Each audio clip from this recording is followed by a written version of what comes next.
The rain hammered against Luke Bennett's windshield as he watched his entire future slip away, all for a woman standing in designer heels beside a Mercedes with a blown tire. In exactly 17 minutes, he would miss the most important job interview of his life. The woman's desperate eyes met his through the downpour, and Luke's calloused hands tightened on the steering wheel. He had no idea that the stranded stranger would turn out to be Amanda Brooks, CEO of the very company he was racing to reach. Sometimes the biggest opportunities come disguised as the worst timing. If you're watching from anywhere in the world, drop your city in the comments below. I want to see how far this story of unexpected kindness travels. Luke Bennett's pickup truck rattled like a dying animal as he pushed it past 60 on Route 12, the Indiana rain turning the asphalt into a river of reflected headlights. His dashboard clock glowed 8:43 a.m., 17 minutes until the interview that could change everything. 17 minutes to reach Brooks Engineering's headquarters. 17 minutes to escape the poverty that had been suffocating him and his daughter Grace for the past 3 years. "Come on, baby," he whispered to the truck, his voice barely audible over the symphony of rain and struggling engine. "Just hold together for 17 more minutes." The suit jacket hanging behind him, borrowed from his neighbor Miguel, swayed with each pothole. Luke had pressed it 3 times that morning, trying to hide the fact that it was a size too large, trying to look like someone who belonged in the glass towers of Brooks Engineering instead of the trailer park on Maple Street. His hands, permanently stained with motor oil despite an hour of scrubbing, gripped the steering wheel as another wave of rain blurred his vision. Grace's voice echoed in his mind from that morning's breakfast. "You're going to get it, Dad. I know you will." She'd said it while eating generic cereal from a bowl with a crack down the middle, her 11-year-old eyes holding more faith than any child should need to carry. She hadn't asked about the electricity bill marked "Final Notice" tucked behind the toaster, hadn't mentioned that her shoes were held together with duct tape painted black to match the leather. She just believed in him, the way she always did. Luke had kissed her forehead, tasting the strawberry shampoo they'd watered down to make it last another week. "I'll do my best, Princess." "Your best is better than anyone else's," she'd said, and God, how he wanted that to be true. The fuel gauge hovered just above empty. He'd put in exactly enough gas to make it to Brooks Engineering and back, with maybe $1's worth to spare. Every cent mattered when you were living on the knife's edge between surviving and drowning. The factory job at Mitchell's Auto Parts kept them fed, barely, but the medical bills from Susan's cancer had created a hole that seemed to grow deeper every month, even 2 years after they'd lost her. Thunder cracked overhead, and Luke instinctively checked the rearview mirror, catching sight of his own reflection. 34 years old, but the bags under his eyes and the premature gray at his temples made him look 40. He'd shaved twice that morning, trying to eliminate every shadow of stubble, had even borrowed Miguel's cologne to mask the permanent scent of motor oil that seemed to live in his skin. "Senior mechanical engineer," he muttered, practicing the title listed in the job posting. $78,000 a year. The number was astronomical, more than double what he made now. It would mean Grace could join the school orchestra instead of just listening outside the door. It would mean fresh fruit instead of canned, new clothes instead of thrift store finds, maybe even college savings, that impossible dream he'd had to abandon when Susan got sick. The windshield wipers struggled against the torrential rain, creating brief windows of clarity before the world blurred again. Luke leaned forward, squinting through the storm, when he saw her. The Mercedes sat crooked on the shoulder, hazard lights painting the rain in rhythmic orange pulses. A woman stood beside it, her navy blue dress already soaked through, her blonde hair plastered against her face as she held a cell phone to her ear with one hand and pressed the other against the car as if trying to hold herself upright. Even from 50 yards away, Luke could see the defeat in her posture, the way her shoulders shook. From cold or tears, he couldn't tell. His foot moved instinctively toward the brake pedal. "No," he told himself, pressing back on the accelerator. "Not today. Can't be today." But as he drew closer, he could see more details. Her shoes, expensive heels that probably cost more than his monthly rent, were sinking into the muddy shoulder. She was alone. Completely alone on a stretch of highway known for its isolation, where cell service was spotty on good days and non-existent in storms like this. The pickup truck continued forward, past the Mercedes, and Luke caught a glimpse of her face in his side mirror. She'd seen him, had raised one hand in a desperate wave before letting it fall when he didn't stop. The resignation in that gesture hit him like a physical blow. "Damn it," Luke muttered, his father's voice suddenly filling the cab like a ghost. "You help folks when they need it, son. That's what separates good men from everyone else." His father had lived by those words, had died by them too, having a heart attack while helping a neighbor move furniture, always giving more than his body could handle. But he died with dignity, with respect, with a funeral attended by hundreds whose lives he'd touched with simple acts of kindness. Luke checked the clock, 8:45 a.m., 15 minutes. He could make it. He could pretend he hadn't seen her, could race to his interview, could secure his and Grace's future. The rational part of his brain screamed at him to keep driving. This woman with her Mercedes and designer clothes would be fine. Someone else would stop. Someone who could afford to be late. But then he thought about Grace again, about what he was teaching her every day through his actions more than his words, about what kind of man he wanted her to see when she looked at him, about what Susan would have done. Susan, who used to pull over to help turtles cross the road, who gave their last $5 to homeless veterans, who believed that kindness was the only currency that really mattered. "God damn it all to hell," Luke said, already knowing what he was going to do, already signaling to turn around at the next break in the median. The U-turn took him back 2 minutes in the wrong direction. By the time he pulled up behind the Mercedes, his dashboard clock read 8:48 a.m., 12 minutes to the interview. It was 5 minutes back to the last exit, then 25 minutes to Brooks Engineering if he hit every light perfect, if traffic cooperated, if miracles existed for people like him. He wasn't going to make it. Luke killed the engine and sat for one moment, watching the woman through his rain-streaked windshield. She'd lowered her phone, was staring at his truck like she couldn't quite believe it was real. He pulled Susan's old raincoat from behind the seat. He'd kept it all these years, unable to part with something that still smelled faintly of her perfume, and stepped out into the storm. The rain hit him like 1,000 tiny fists, immediately soaking through his borrowed suit jacket. His dress shoes, polished to a mirror shine an hour ago, squelched in the mud as he approached the woman. "Ma'am," he called out over the rain, "you okay?" She turned to face him fully, and Luke was struck by her eyes, green like sea glass, red-rimmed from crying, but holding an intensity that seemed at odds with her vulnerable position. She was younger than he'd expected, maybe early 30s, with the kind of refined features that spoke of privilege but also something else, a hardness around the edges, like someone who'd fought for everything despite that privilege. "My tire," she said, having to raise her voice over the storm. "It just exploded. She stopped, seeming to collect herself. "I have a meeting, an important meeting, and I can't get anyone on the phone and—" "AAA?" Luke asked, already knowing the answer. "2-hour wait," they said. "2 hours?" Her voice cracked slightly. "I can't wait 2 hours." Luke nodded, understanding completely. He glanced at the tire. The front passenger side was completely shredded, rubber peeled back like a grotesque flower. "You hit something." "I don't know. Maybe?"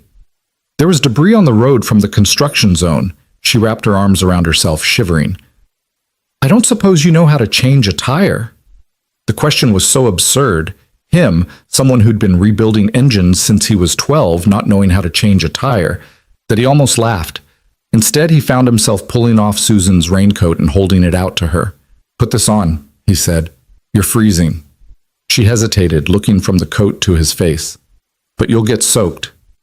"Already am," Luke said, which was true. His suit was already ruined, the borrowed jacket heavy with rain. One more thing to apologize to Miguel for. "And yeah, I can change your tire. You got a spare?" "In the trunk, I think." She pulled on the raincoat, and it engulfed her smaller frame. "I'm sorry, I don't even know your name." "Luke," he said, already moving toward the trunk. "Luke Bennett." "Emily," she replied, and something flickered across her face when she said it. Hesitation, maybe, or calculation. "Emily. Madison." Luke popped the trunk and found the spare. One of those temporary donuts that would get her maybe 50 miles at reduced speed. He also found the jack and tire iron, pristine and clearly never used. Everything about this car screamed money, from the leather interior to the advanced dashboard he could see through the window. This woman, Emily, Probably had never had to change her own tire, had people for that. Lived in a world where problems were solved with phone calls and credit cards. This is going to take a few minutes, he said, already positioning the jack. You might want to wait in my truck. Get out of the rain. I'll stay, she said, pulling the raincoat's hood up. Least I can do is keep you company while you ruin your suit for a stranger. Luke glanced down at himself. The white dress shirt was now transparent with rain, the borrowed jacket hanging like a dead thing from his shoulders. Job interview, he admitted, not sure why he was telling her. Kind of important one.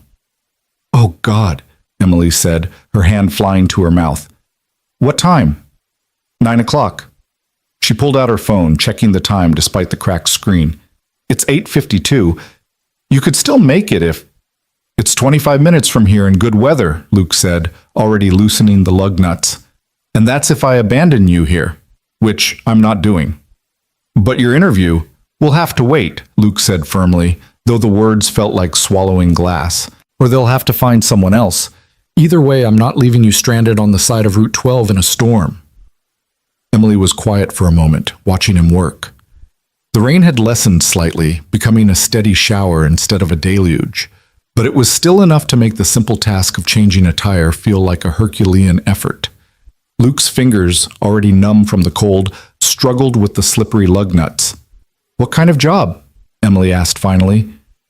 Senior mechanical engineer, Luke said, grunting as he finally got one lug nut loose.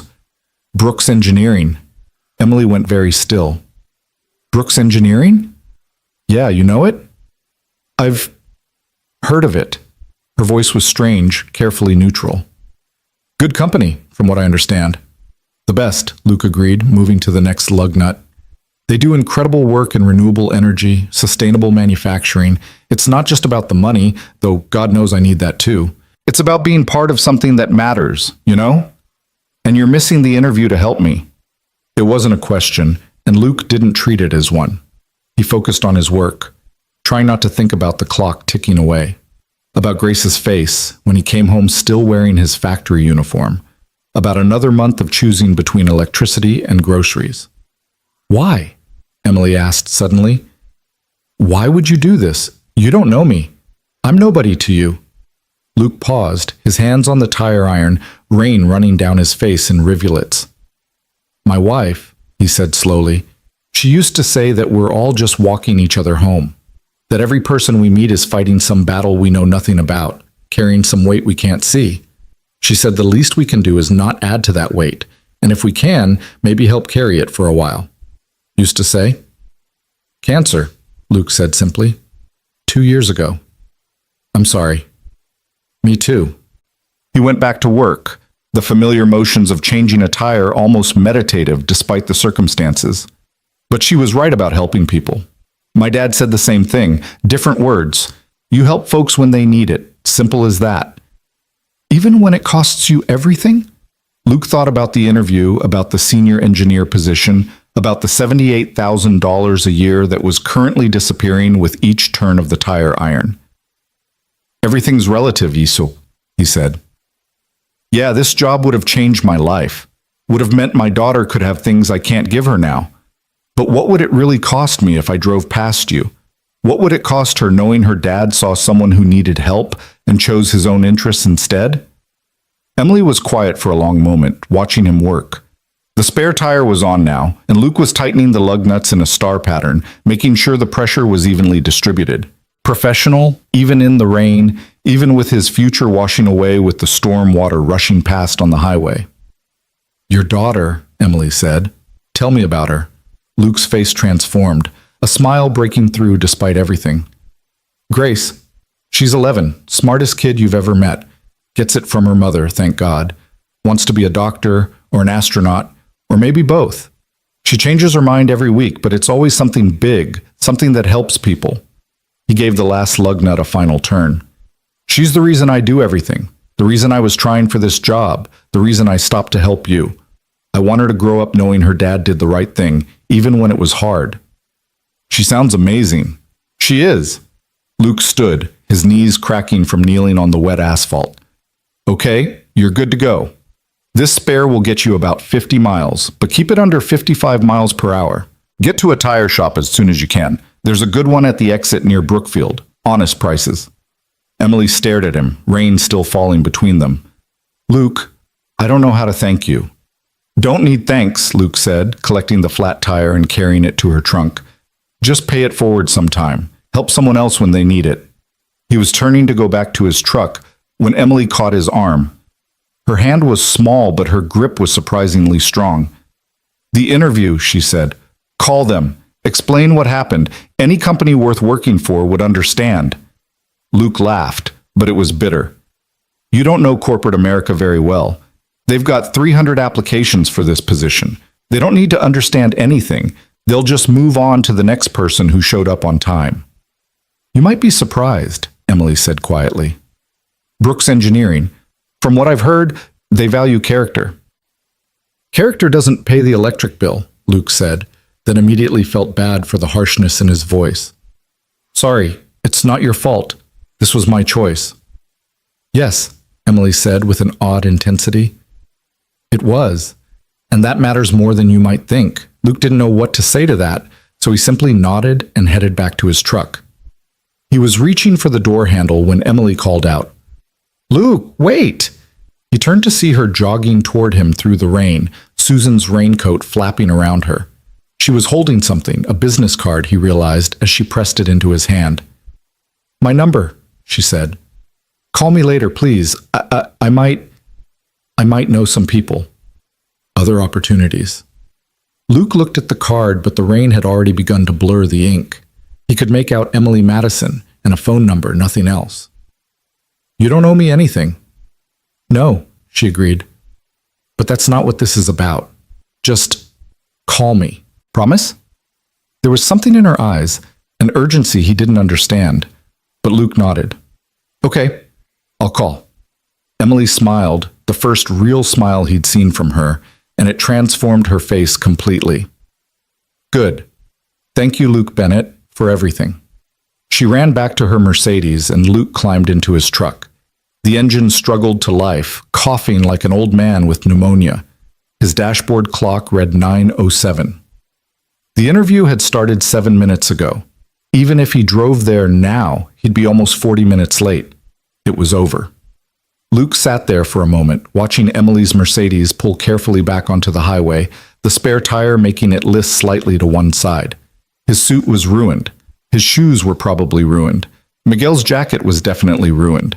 And the job that would have solved almost every problem in his life was gone. But as he put the truck in gear and headed back toward Maple Street, toward the trailer park, toward Grace and their small life, Luke found he didn't regret it. His father would have been proud. Susan would have been proud. And tonight, when he tucked Grace into bed, he could tell her he'd done the right thing. That had to count for something, even if he couldn't deposit it in the bank. The rain began to lighten as Luke took the exit toward home, not knowing that Emily Madison was actually Amanda Brooks, not knowing that she was already on the phone with her head of HR, not knowing that his act of kindness had just set in motion a chain of events that would change everything.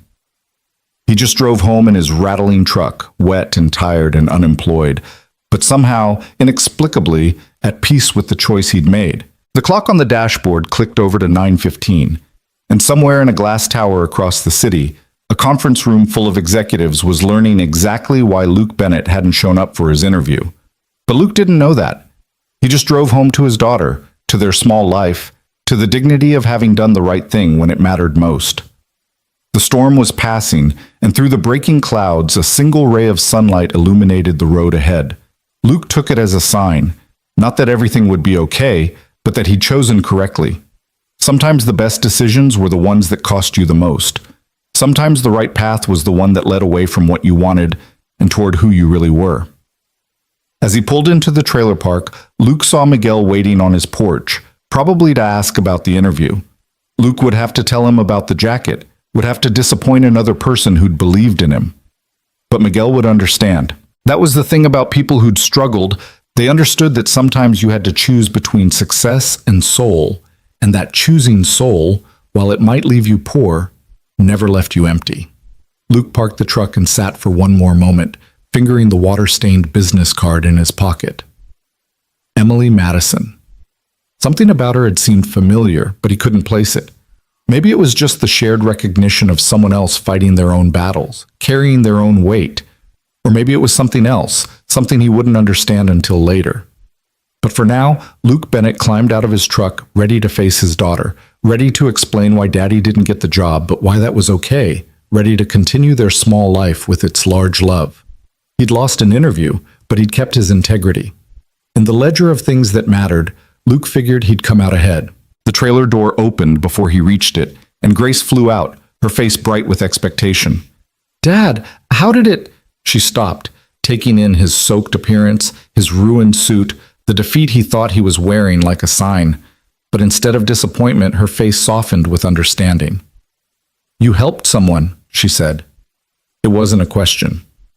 "How did you—" "Because you're you," Grace said simply, wrapping her arms around his wet waist, not caring that he was soaking her school clothes. "That's what you do." Luke held his daughter tight, feeling the warmth of her against the cold that had settled into his bones. "I'm sorry, Princess. I know you were counting on this." Grace pulled back, looking up at him with those eyes that were so much like her mother's. "Mom used to say that good things happen to good people. Maybe not right away, but eventually. The universe keeps score." Your mother was an optimist. "And she was usually right," Grace countered. "Come on, you need to get dry. I made soup." "You made soup?" "Well, I opened a can and heated it up, but that counts." She tugged him toward the door. "And Dad, I'm proud of you for helping whoever you helped. That job wasn't worth changing who you are." Luke followed his daughter into their tiny home, marveling at the wisdom of an 11-year-old who understood what so many adults never learned. The interview was over, the opportunity gone, but standing in his small kitchen with his daughter ladling out tomato soup with crackers on the side, Luke felt richer than any salary could have made him. He pulled out the business card one more time, studying the smeared ink. Tomorrow, he'd call Emily Madison. Not because he expected anything, but because he'd promised. And Luke Bennett was a man who kept his promises, even when they cost him everything. Outside, the storm had completely passed, and afternoon sunlight streamed through the trailer's small windows, painting everything in gold. It was beautiful in its way. Not the beauty of glass towers and corporate offices, but the beauty of a life lived according to principles that mattered.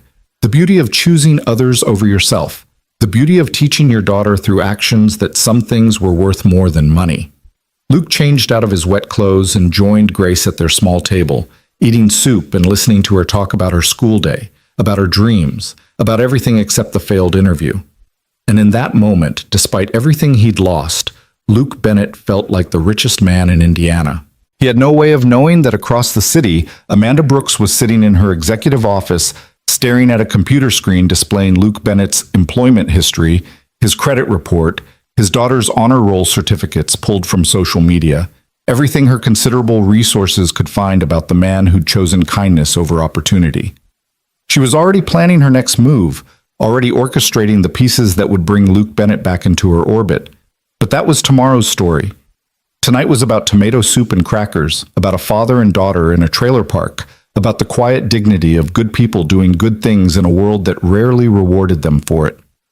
Tonight was about the choice on Route 12, and the man who'd made it without hesitation, without regret, without knowing it would change everything. The evening settled around the trailer park like a comfortable blanket, and Luke Bennett closed his eyes for a moment, listening to Grace humming while she did her homework, feeling Susan's presence in the ordinary magic of their continuous life. He'd lost a job, but kept his soul.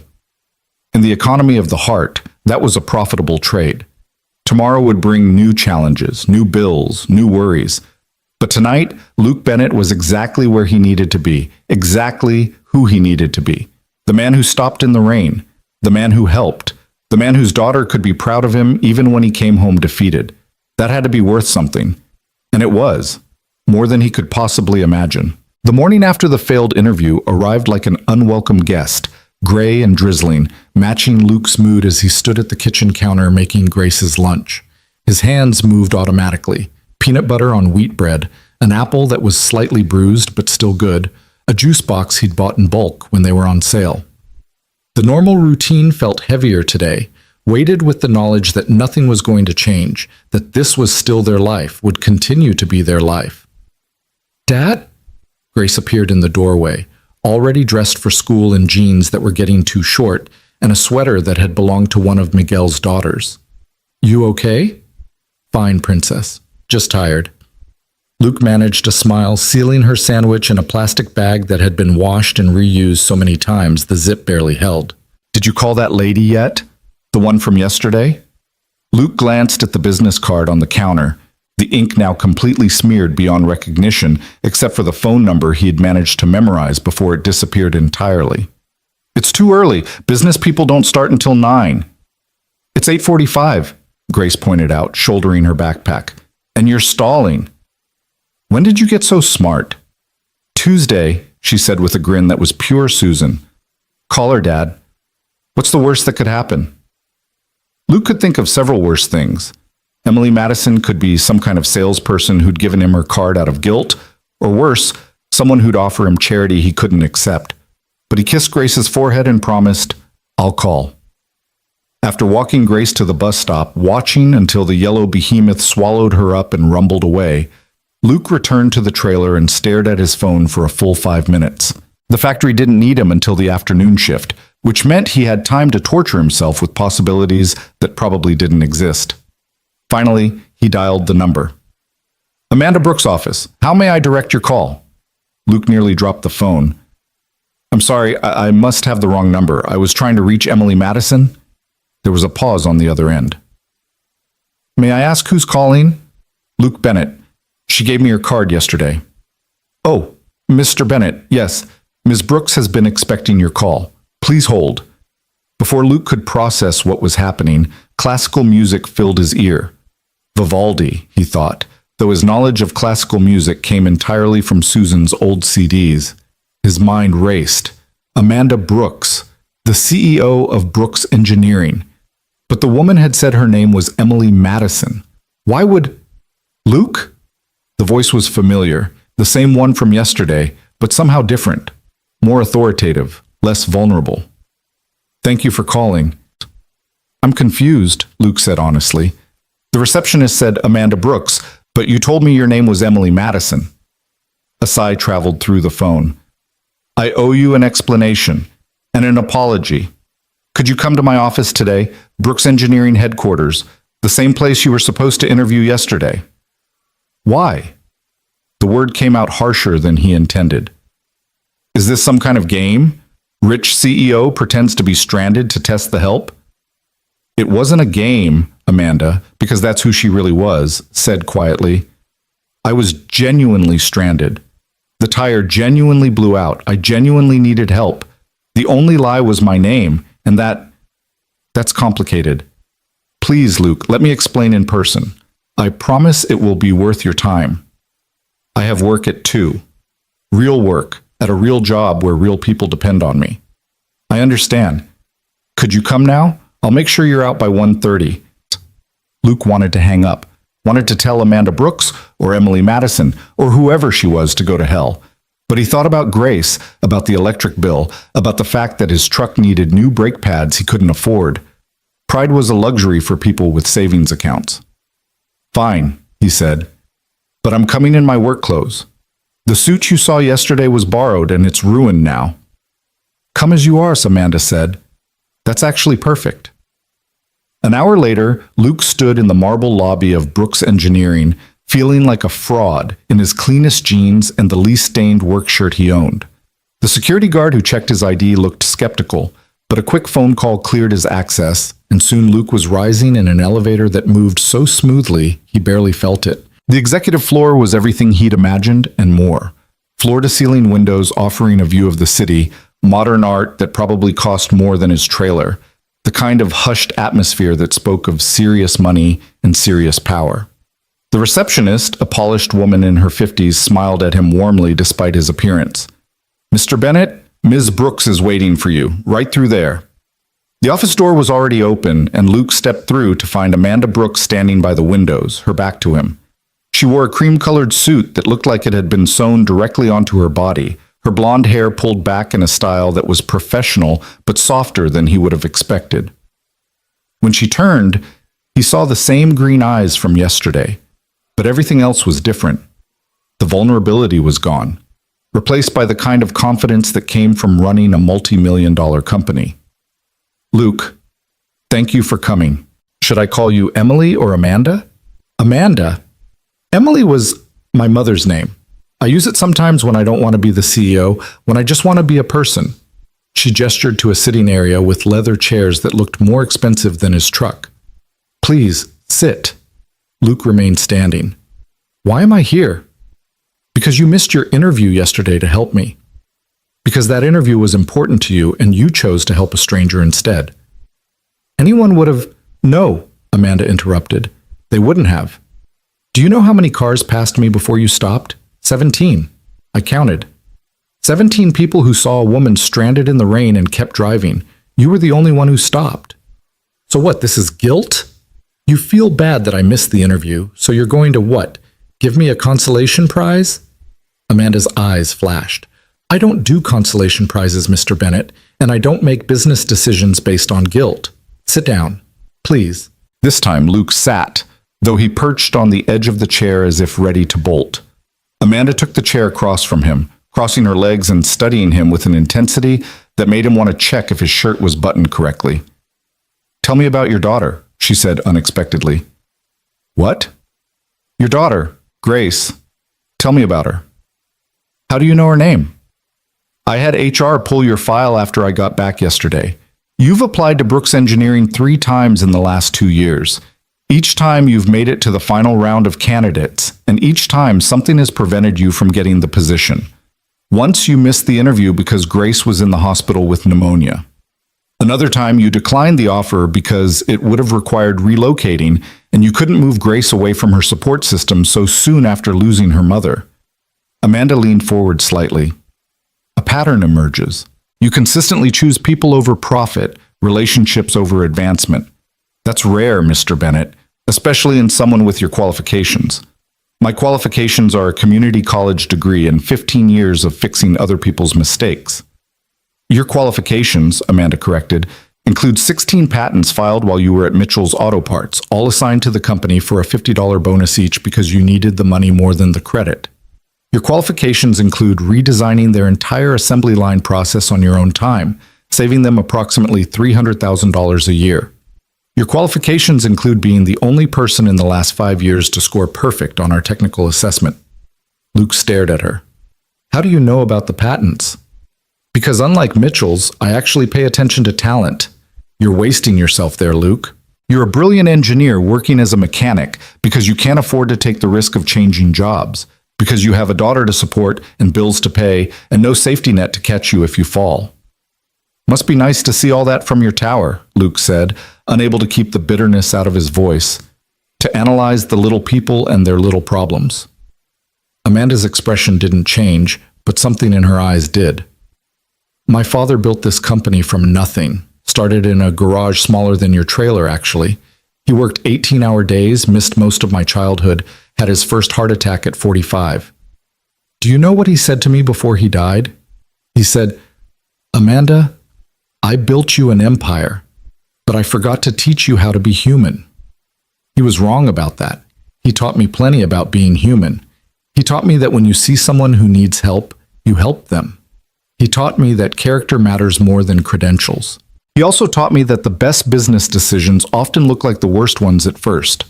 She stood, moving back to the windows, and Luke could see tension in the line of her shoulders. Yesterday, when you stopped to help me, you didn't know who I was. You had every reason to keep driving, a crucial interview, your daughter's future, your own desperate situation. But you stopped anyway. Do you understand how rare that is? It's called basic decency. Exactly. Amanda turned back to him. And basic decency is the one thing I can't teach, can't train, can't buy. Skills can be learned, experience can be gained. But character? Character is what you are when no one's watching, when it costs you everything, when there's no reward waiting at the end. Luke shifted uncomfortably. So what are you saying? I'm saying that the position you interviewed for, would have interviewed for, has been filled. We hired someone yesterday afternoon. The words hit Luke like a physical blow. He'd known it was probably too late, but hearing it confirmed still hurt. Then why am I here? Because I have a different proposition for you. Amanda returned to her chair, and now her whole demeanor changed, becoming more animated, more engaged. I'm creating a new position, Director of Manufacturing Innovation. It's not an engineering role exactly. It's bigger than that. I need someone who understands both the technical side and the human side of manufacturing. Someone who can look at our processes and see not just how to make them more efficient, but how to make them more humane. Someone who understands what it's like to be on the factory floor, living paycheck to paycheck, trying to maintain dignity while feeding a family. Luke's mouth had gone dry. I don't understand. I've been trying to bridge the gap between our executive level and our manufacturing teams for years. Every consultant I hire comes in with their MBA and their theories, and they have no idea why their brilliant ideas fail when implemented. It's because they don't understand the reality of the people actually doing the work. But you do? You've lived it. You want to hire me because I'm poor? I want to hire you because you're brilliant and you're poor, Amanda corrected. Because you have the technical skills to innovate and the life experience to understand impact. Because you chose to help a stranger in the rain, even though it cost you everything. What's the catch? Amanda smiled, the first real smile he'd seen from her today. The catch is that you'd be reporting directly to me. I'm not easy to work for. I'm demanding, I'm perfectionist, and I have very high standards. The position would require some travel, though we'd work around Grace's schedule. And you'd need to start at management level, which means dealing with corporate politics you probably hate. The salary? $95,000 to start. Full benefits including dental and vision. Company car since yours is... She glanced at something on her desk. A 1998 Ford F-150 with over 300,000 miles. College fund contribution for Grace. And if you last a year and perform well, we renegotiate up. Luke couldn't breathe. $95,000. A car. College fund for Grace. It was everything, more than everything. It was impossible. This is because you feel guilty, he said weakly. This is because I'm a businesswoman, Amanda countered. I see an undervalued asset and I acquire it. The fact that you helped me yesterday just accelerated a decision I should have made 2 years ago when you first applied. Mitchell's has been stealing from you, paying you a fraction of what you're worth while profiting from your innovations. I'm offering you fair market value for your talents, plus a premium for your character. I need to think about it. Of course. But Luke? While you're thinking, consider this. Grace needs to see you valued properly. She needs to see that doing the right thing, being a good person, doesn't mean accepting less than you deserve. You've taught her about sacrifice and hard work. Maybe it's time to teach her about success too. The words hit home harder than Amanda could have known. Luke thought about Grace wearing hand-me-downs, about her watching other kids join activities they couldn't afford, about the way she never complained but sometimes looked wistful when her classmates talked about vacations or new phones or simple things like going to the movies. When would I start? He heard himself asking. Monday, if you can swing it. That gives you time to give notice at Mitchell's, though, frankly, they don't deserve it. You've given them enough. They've been good to me. They've exploited you, Amanda said flatly.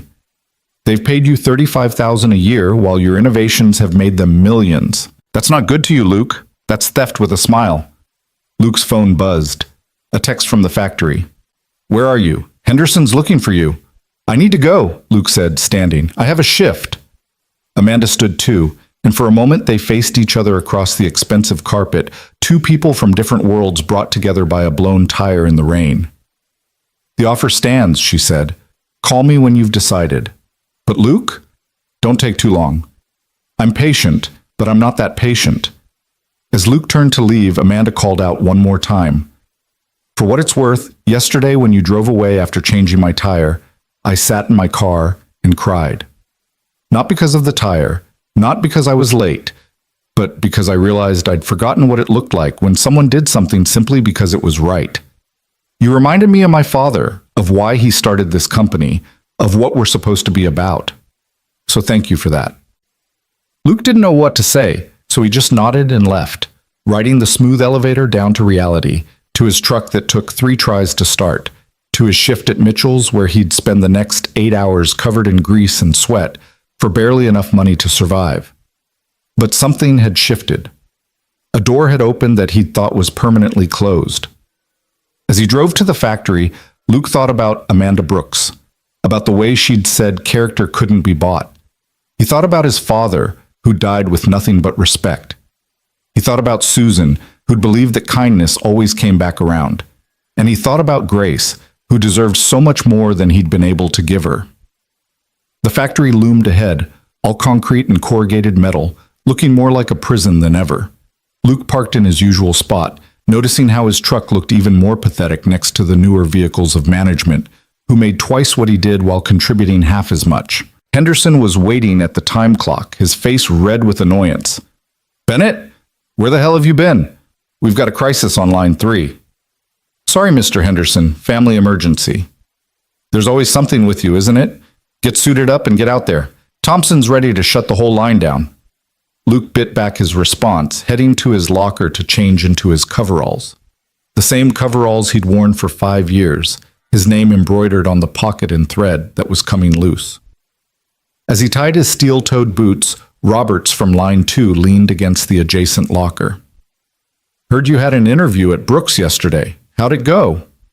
"Didn't make it," Luke said shortly. "Figures. Guys like us don't get jobs at places like that. They want their college boys, their clean hands and soft voices. We're just the muscle, Bennett. Sooner you accept that, happier you'll be."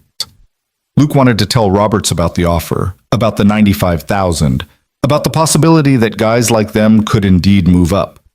But he kept quiet, heading out to line 3, where, sure enough, Thompson was standing next to a seized conveyor system, his clipboard in hand and his expression sour. "About time, Bennett. This whole mess is costing us thousands per hour." Luke examined the system, immediately seeing the problem. A bearing had overheated because someone had ignored the maintenance schedule he'd recommended 3 months ago. It would take hours to fix properly, but he could get it running temporarily in about 30 minutes.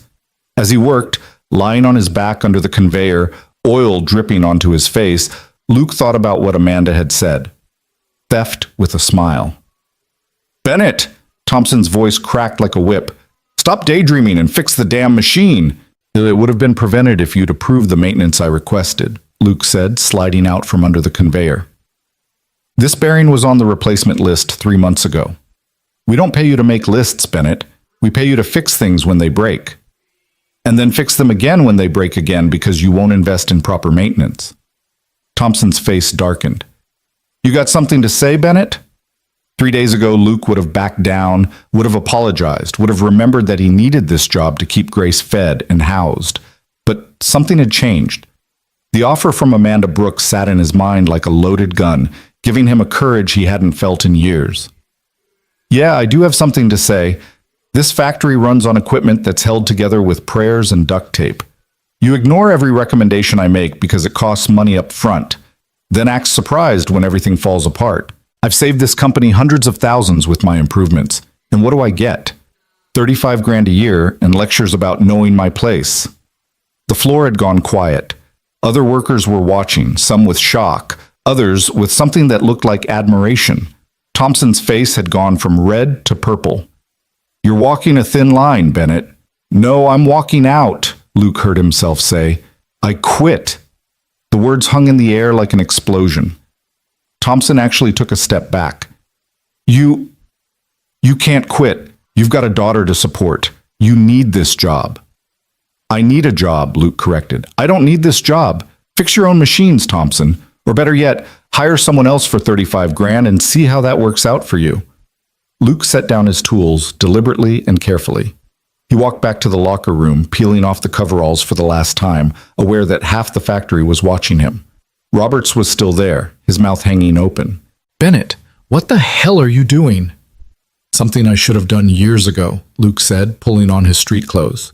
"You were wrong, Roberts. Guys like us can work at places like Brooks. We just have to stop believing we don't deserve it."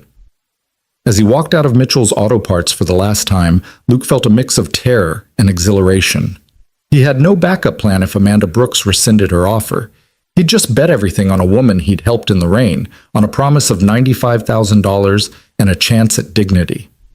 But as he drove home, his truck rattling but his spirit soaring, Luke knew he'd made the right choice. Grace was already home when he arrived. doing homework at the kitchen table. She looked up, saw his expression, and her eyes widened. Dad, what happened? I quit the factory. You... What? Dad, why would you... Because Amanda Brooks offered me a job, Director of Manufacturing Innovation. $95,000 a year, full benefits, college fund for you. Grace's pencil fell from her hand. Amanda Brooks, the CEO? But I thought her name was Emily. It's a long story, but Grace, everything's about to change. Everything. Grace flew out of her chair, throwing her arms around him. I knew it. I knew something good would come from helping her. Mom was right, wasn't she? The universe does keep score. Luke held his daughter tight, smelling her strawberry shampoo, feeling the way she shook with excitement and relief. We're going to be okay, Princess. More than okay. Can I get new shoes, the ones without duct tape? Luke laughed, really laughed, for the first time in months. You can get whatever shoes you want. That evening, as they celebrated with pizza, delivery, not frozen, Luke called Amanda Brooks. She answered on the first ring, as if she'd been waiting. I accept, he said without preamble. Good. I heard you made quite an exit from Mitchell's today. How did you... I have sources everywhere, Luke. It's part of being a CEO. I'm proud of you for standing up to them. It was long overdue. I might have burned that bridge pretty thoroughly. Some bridges need burning. Monday morning, 9 o'clock. Come to the executive entrance. Your ID badge and parking pass will be waiting. Amanda, thank you for all of this. Don't thank me yet. I told you I'm demanding. You might hate me in a month. I doubt that. We'll see. Oh, and Luke, bring Grace to the office sometime next week. I'd like to meet her properly. Any daughter who inspired such loyalty must be extraordinary. After Luke hung up, he found Grace staring at him with shining eyes. We're really going to be okay, aren't we, Dad? Yeah, Princess. We really are. That night, Luke stood outside the trailer, looking up at the stars. Somewhere he felt Susan smiling.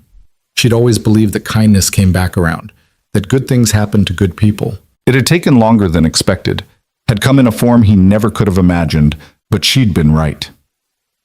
The next morning, Saturday, Luke woke to someone knocking on the trailer door. He opened it to find a man in a suit holding a set of car keys. Mr. Bennett, I'm from Brooks Engineering. Ms. Brooks asked me to deliver your company vehicle. Luke followed the man outside to find a brand new Ford Explorer, navy blue with leather interior and all the bells and whistles he'd only seen in commercials. Grace came running out in her pajamas, circling the vehicle with awe. This is ours? Company car, Luke corrected, though he was as amazed as she was. But yeah, we get to use it. The man handed over the keys and a folder of paperwork. Insurance is covered by the company. Maintenance too. Ms. Brooks said to tell you that reliable transportation is essential for your position. After the man left, Luke and Grace sat in the Explorer, running their hands over the leather seats, playing with the radio, adjusting the mirrors. It still smelled new, like possibility and fresh starts. Grace was practically bouncing in the passenger seat. Can we drive somewhere? Anywhere? Where do you want to go? The mall? We could look at clothes for your new job. And maybe shoes for me. Luke started the engine, which purred instead of coughing, and backed out smoothly. No rattling, no smoke, no prayers needed. As they drove through the trailer park, neighbors stopped to stare. Miguel actually dropped his coffee mug. At the mall, Luke bought Grace 3 pairs of shoes, sneakers for school, dress shoes for special occasions, and pink boots just because she loved them. He bought himself 2 suits, real ones that fit properly, and several dress shirts that didn't come from the thrift store. The total made him nervous until he remembered his new salary, remembered that this was his life now. Dad, Grace said as they ate lunch in the food court, her new shoes and bags around their feet, do you think Mom knows about all this? I think she does, Princess. I think she's probably pretty happy right now. I dreamed about her last night. She said to tell you she was proud of you for stopping in the rain. Luke's throat tightened. Yeah? Yeah, she also said Amanda Brooks needs a friend, that she's lonelier than she looks. Your mother always saw things other people missed.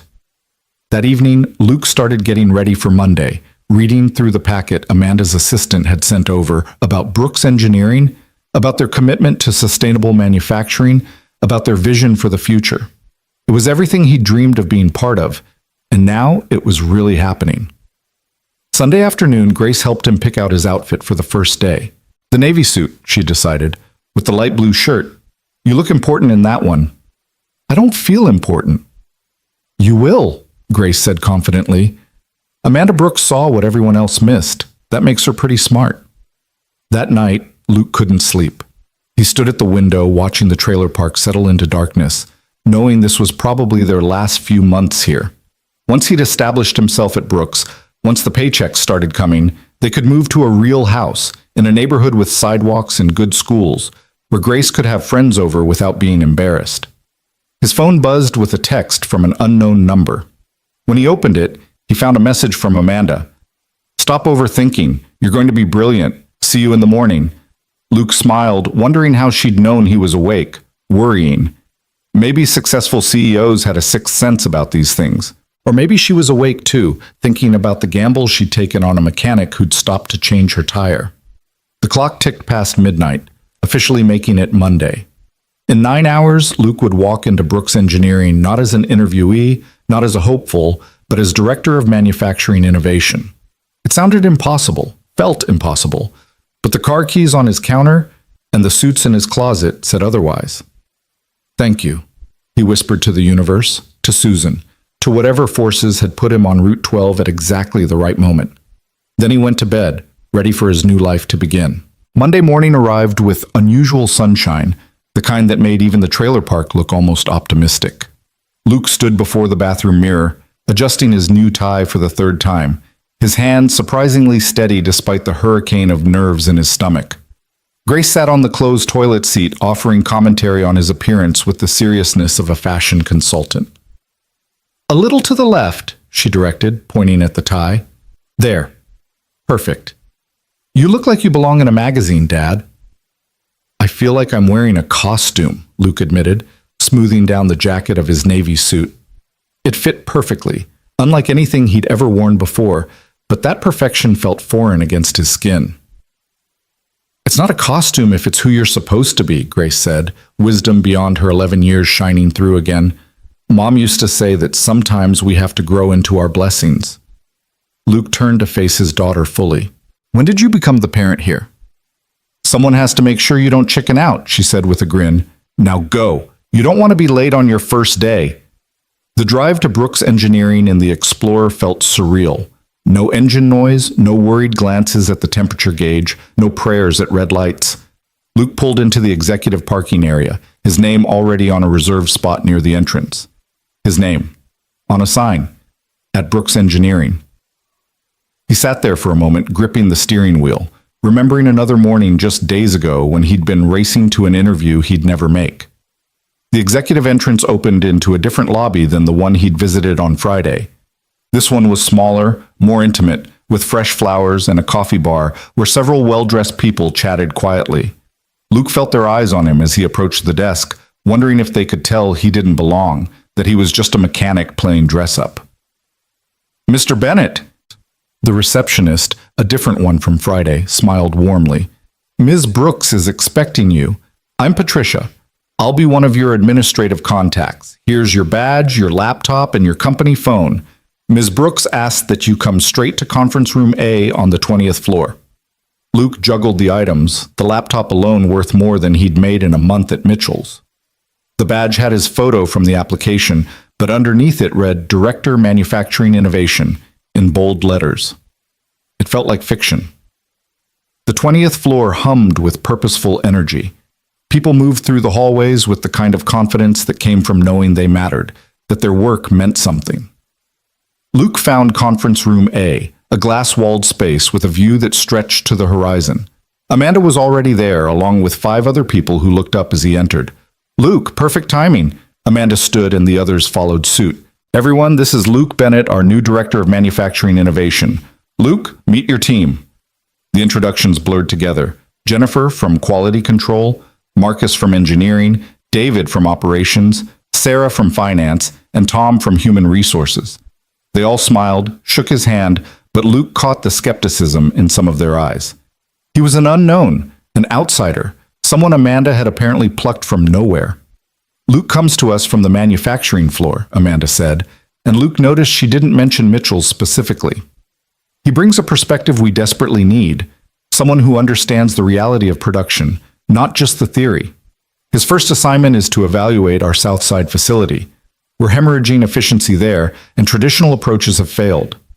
The union situation makes it complicated, Tom said carefully, his eyes on Luke. They're resistant to any changes, especially from management, which is why Luke is perfect for this, Amanda said. He's not traditional management. Luke, I want you to spend the first week at Southside, on the floor, talking to the workers, understanding their challenges. Don't go in with solutions. Go in with questions. Marcus leaned forward. With all due respect, Ms. Brooks, we've had consultants observe the floor before. The workers just see it as spy tactics. I'm not a consultant, Luke said, finding his voice. Up until Friday, I was one of them. 15 years on a factory floor dealing with equipment held together with hope and zip ties, fighting for every maintenance dollar, watching good ideas die because someone in an office thought they knew better. The room went quiet. Amanda's smile was small but satisfied. Exactly, she said. Luke, Marcus will give you the Southside files, but I don't want you prejudiced by our previous reports. Trust your instincts. See what we're missing. After the meeting, Amanda asked Luke to stay behind. Once alone, her professional mask slipped slightly. How are you doing? Really? Terrified, Luke admitted. Those people have MBAs, decades of corporate experience. I have a community college degree and grease under my fingernails that won't come out no matter how hard I scrub. Good. Stay terrified. The day you get comfortable is the day you become like them, blind to what actually matters. Amanda moved to the window, looking out at the city. My father started this company with his hands, Luke. He understood machinery because he'd built it, fixed it, cursed at it. Somewhere along the way, we lost that. We became about spreadsheets and profit margins and forgot about the people actually doing the work. Why do you care? Luke asked. You could run this company purely for profit. Most CEOs would. Amanda turned to him, and for a moment, he saw Emily Madison again, the vulnerable woman in the rain. Because I'm 36 years old, I have more money than I could spend in 3 lifetimes, and I go home every night to an empty penthouse where I eat takeout alone while reviewing reports. Success without purpose is just expensive failure. That's a lonely picture. It is what it is, but this company can be better. You can help make it better. She straightened, the CEO mask sliding back into place. Your office is on the 15th floor. Patricia will show you. Take today to get settled. Review the files. Tomorrow, you go to Southside. Luke's office was larger than his living room at the trailer, with windows overlooking the city and furniture that gleamed with polish. His name was already on the door, engraved on a bronze plaque. Inside, he found a framed photo on the desk, the one from his application, him and Grace at last year's school science fair where she'd won second place. Amanda's touch, he realized. He spent the morning drowning in files about Southside. Production down 18%. Morale surveys showing record lows. 3 different consultants recommending automation to reduce workforce. Every report felt like it was written by someone who'd never touched a wrench, never felt the satisfaction of fixing something broken, never understood that efficiency wasn't just about numbers. It was about people feeling valued enough to care. His company phone rang just after lunch. Grace's school. Mr. Bennett, this is Principal Morrison. There's been an incident with Grace. Luke's heart stopped. Is she okay? She's fine, physically, but she got into an altercation with another student. We need you to come in. Luke grabbed his keys, stopping at Patricia's desk. I need to go to my daughter's school. Emergency. Of course. Do you need anything? Just, if Ms. Brooks asks, I'll handle it. Go. The drive to Grace's school in the Explorer felt different than it would have in his old truck. He pulled into the visitor's lot, noticing how other parents' cars no longer made his vehicle look like a charity case. Inside, he found Grace sitting outside the principal's office, her new pink boots swinging, a defiant tilt to her chin that was pure Susan. What happened, Princess? Tommy Morrison said we were trailer trash playing dress-up, Grace said, her voice steady but her eyes bright with unshed tears. He said his dad saw you at the mall, buying stuff with money we don't have, that we're probably in debt now, that people like us don't get real jobs at places like Brooks. And I punched him in the nose. Grace, I know it was wrong. I know violence doesn't solve anything. But Dad, he was so mean. He said Mom probably died because we couldn't afford good doctors, and that's when I hit him. Luke pulled his daughter into his arms, feeling her shake with anger and hurt. Over her head, he saw Principal Morrison approaching with another set of parents, well-dressed, disapproving, their son holding a tissue to his nose. Mr. Bennett, the principal began, but the other father cut him off. So you're the one filling your daughter's head with delusions of grandeur. My son says she's been bragging about some big job you supposedly got, about new cars and new clothes, setting her up for disappointment when reality hits. Luke gently moved Grace behind him and stood, using every inch of his height. Your son seems very interested in my family's business. Someone needs to teach that girl her place. Luke pulled his daughter into his arms, feeling her shake with anger and hurt. Over her head, he saw Principal Morrison approaching with another set of parents, well-dressed, disapproving, their son holding a tissue to his nose. Mr. Bennett, the principal began, but the other father cut him off. So you're the one filling your daughter's head with delusions of grandeur. My son says she's been bragging about some big job you supposedly got, about new cars and new clothes, setting her up for disappointment when reality hits.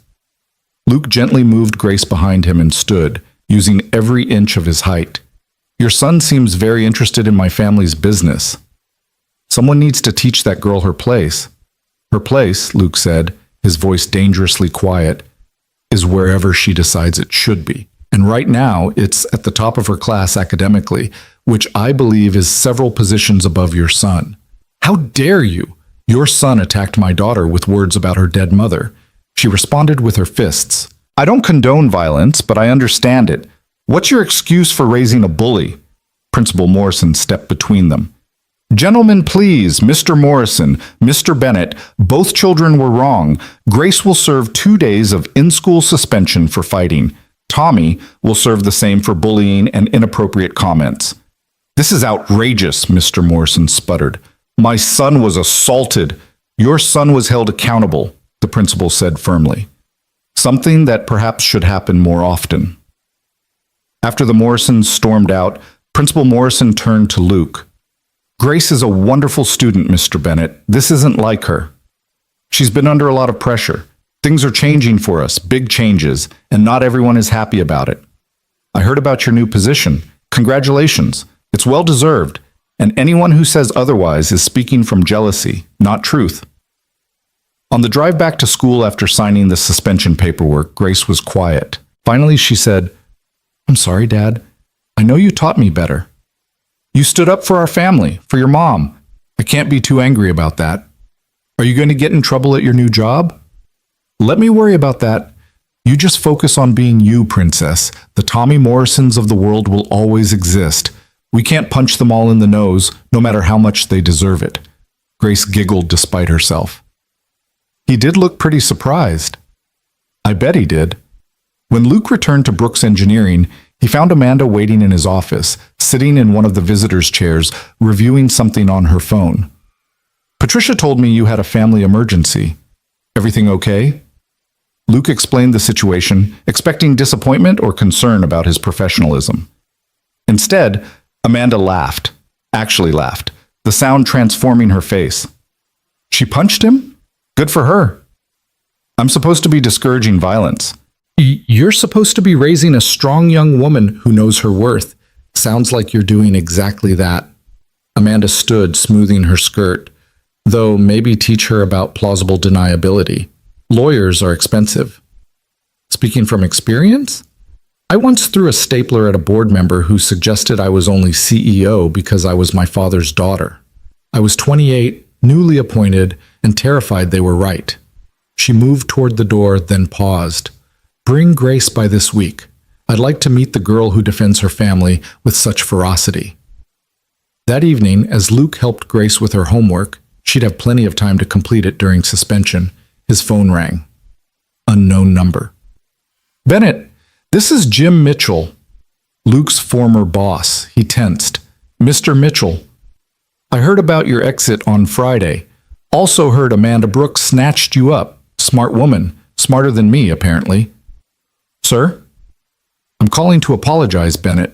You were right about everything. The maintenance, the improvements, the patents we basically stole from you. Thompson wants to fire you retroactively to avoid paying your last check, but that's not happening. In fact, there's a bonus coming. Not much, but it's something. Luke was speechless. Jim Mitchell had never apologized to anyone in the 20 years Luke had known of him. Also, Mitchell continued, if things don't work out at Brooks, you'll always have a place here. A better place. The place you should have had years ago. Thank you, sir. That means a lot. Take care of yourself, Bennett, and that daughter of yours. She's got a hell of a right hook from what I heard. How did you... Small town, big mouths. Tommy Morrison's father is my golf buddy. He's furious, but privately, I think the kid had it coming. After Mitchell hung up, Luke sat staring at his phone. The world was shifting, reorganizing itself around this new reality where he had value, where people apologized to him, where his daughter could punch a bully and have the CEO of a major corporation approve. Tuesday morning came early. Luke arrived at the Southside facility at 6 a.m., wanting to catch the shift change. He'd deliberately worn khakis and a polo instead of a suit, steel-toed boots instead of dress shoes. The security guard looked suspicious but let him through after checking his badge 3 times.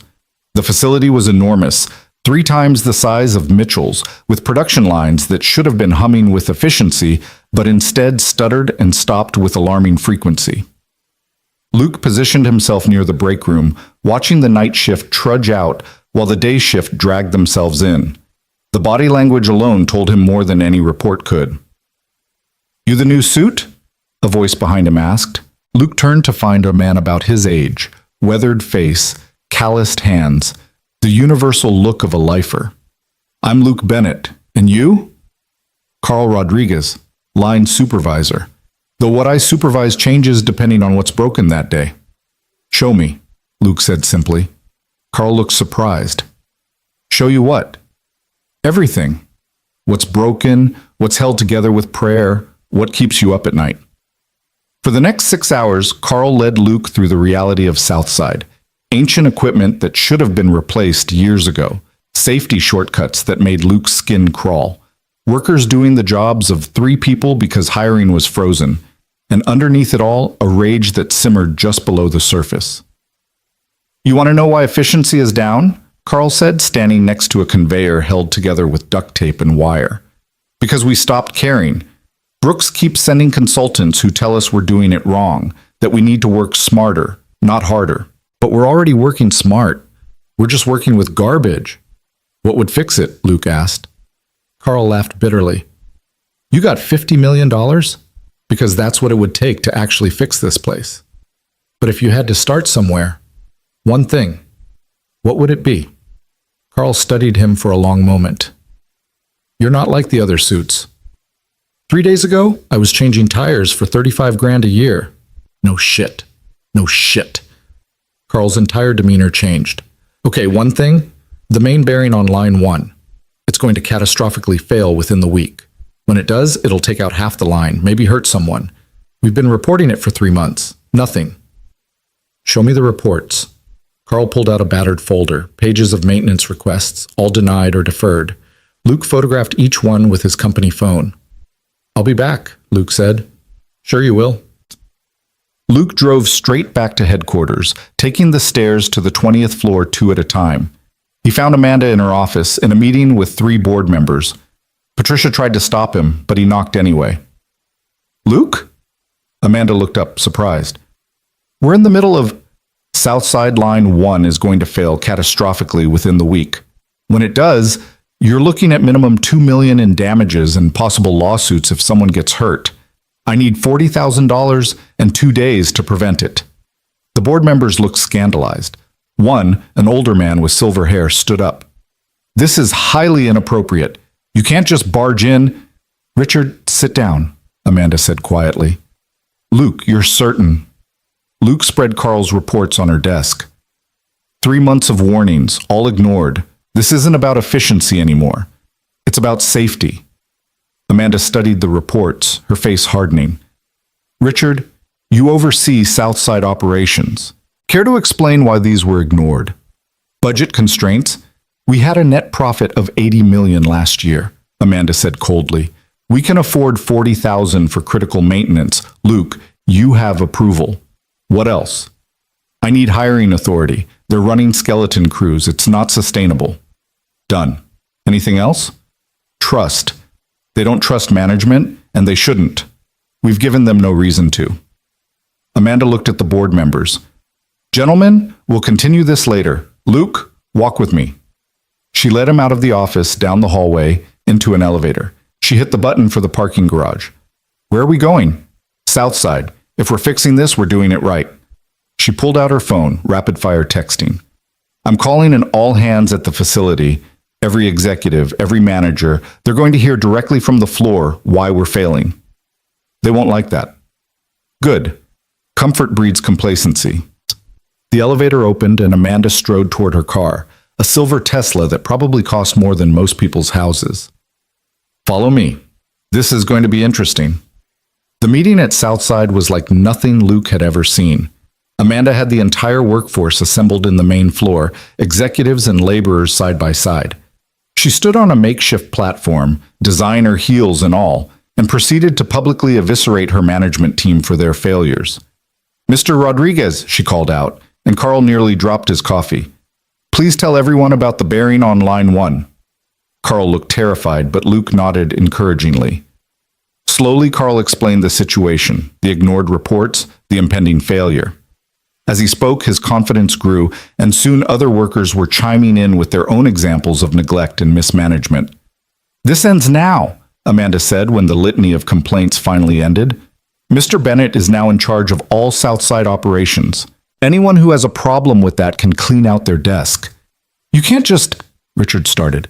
I can and I am. Richard, you're being reassigned to community outreach. Maybe some time away from operations will remind you why we exist. Amanda turned to the workers. Changes start tomorrow. New equipment, new hires, new respect for the people actually doing the work. Luke, what else do they need?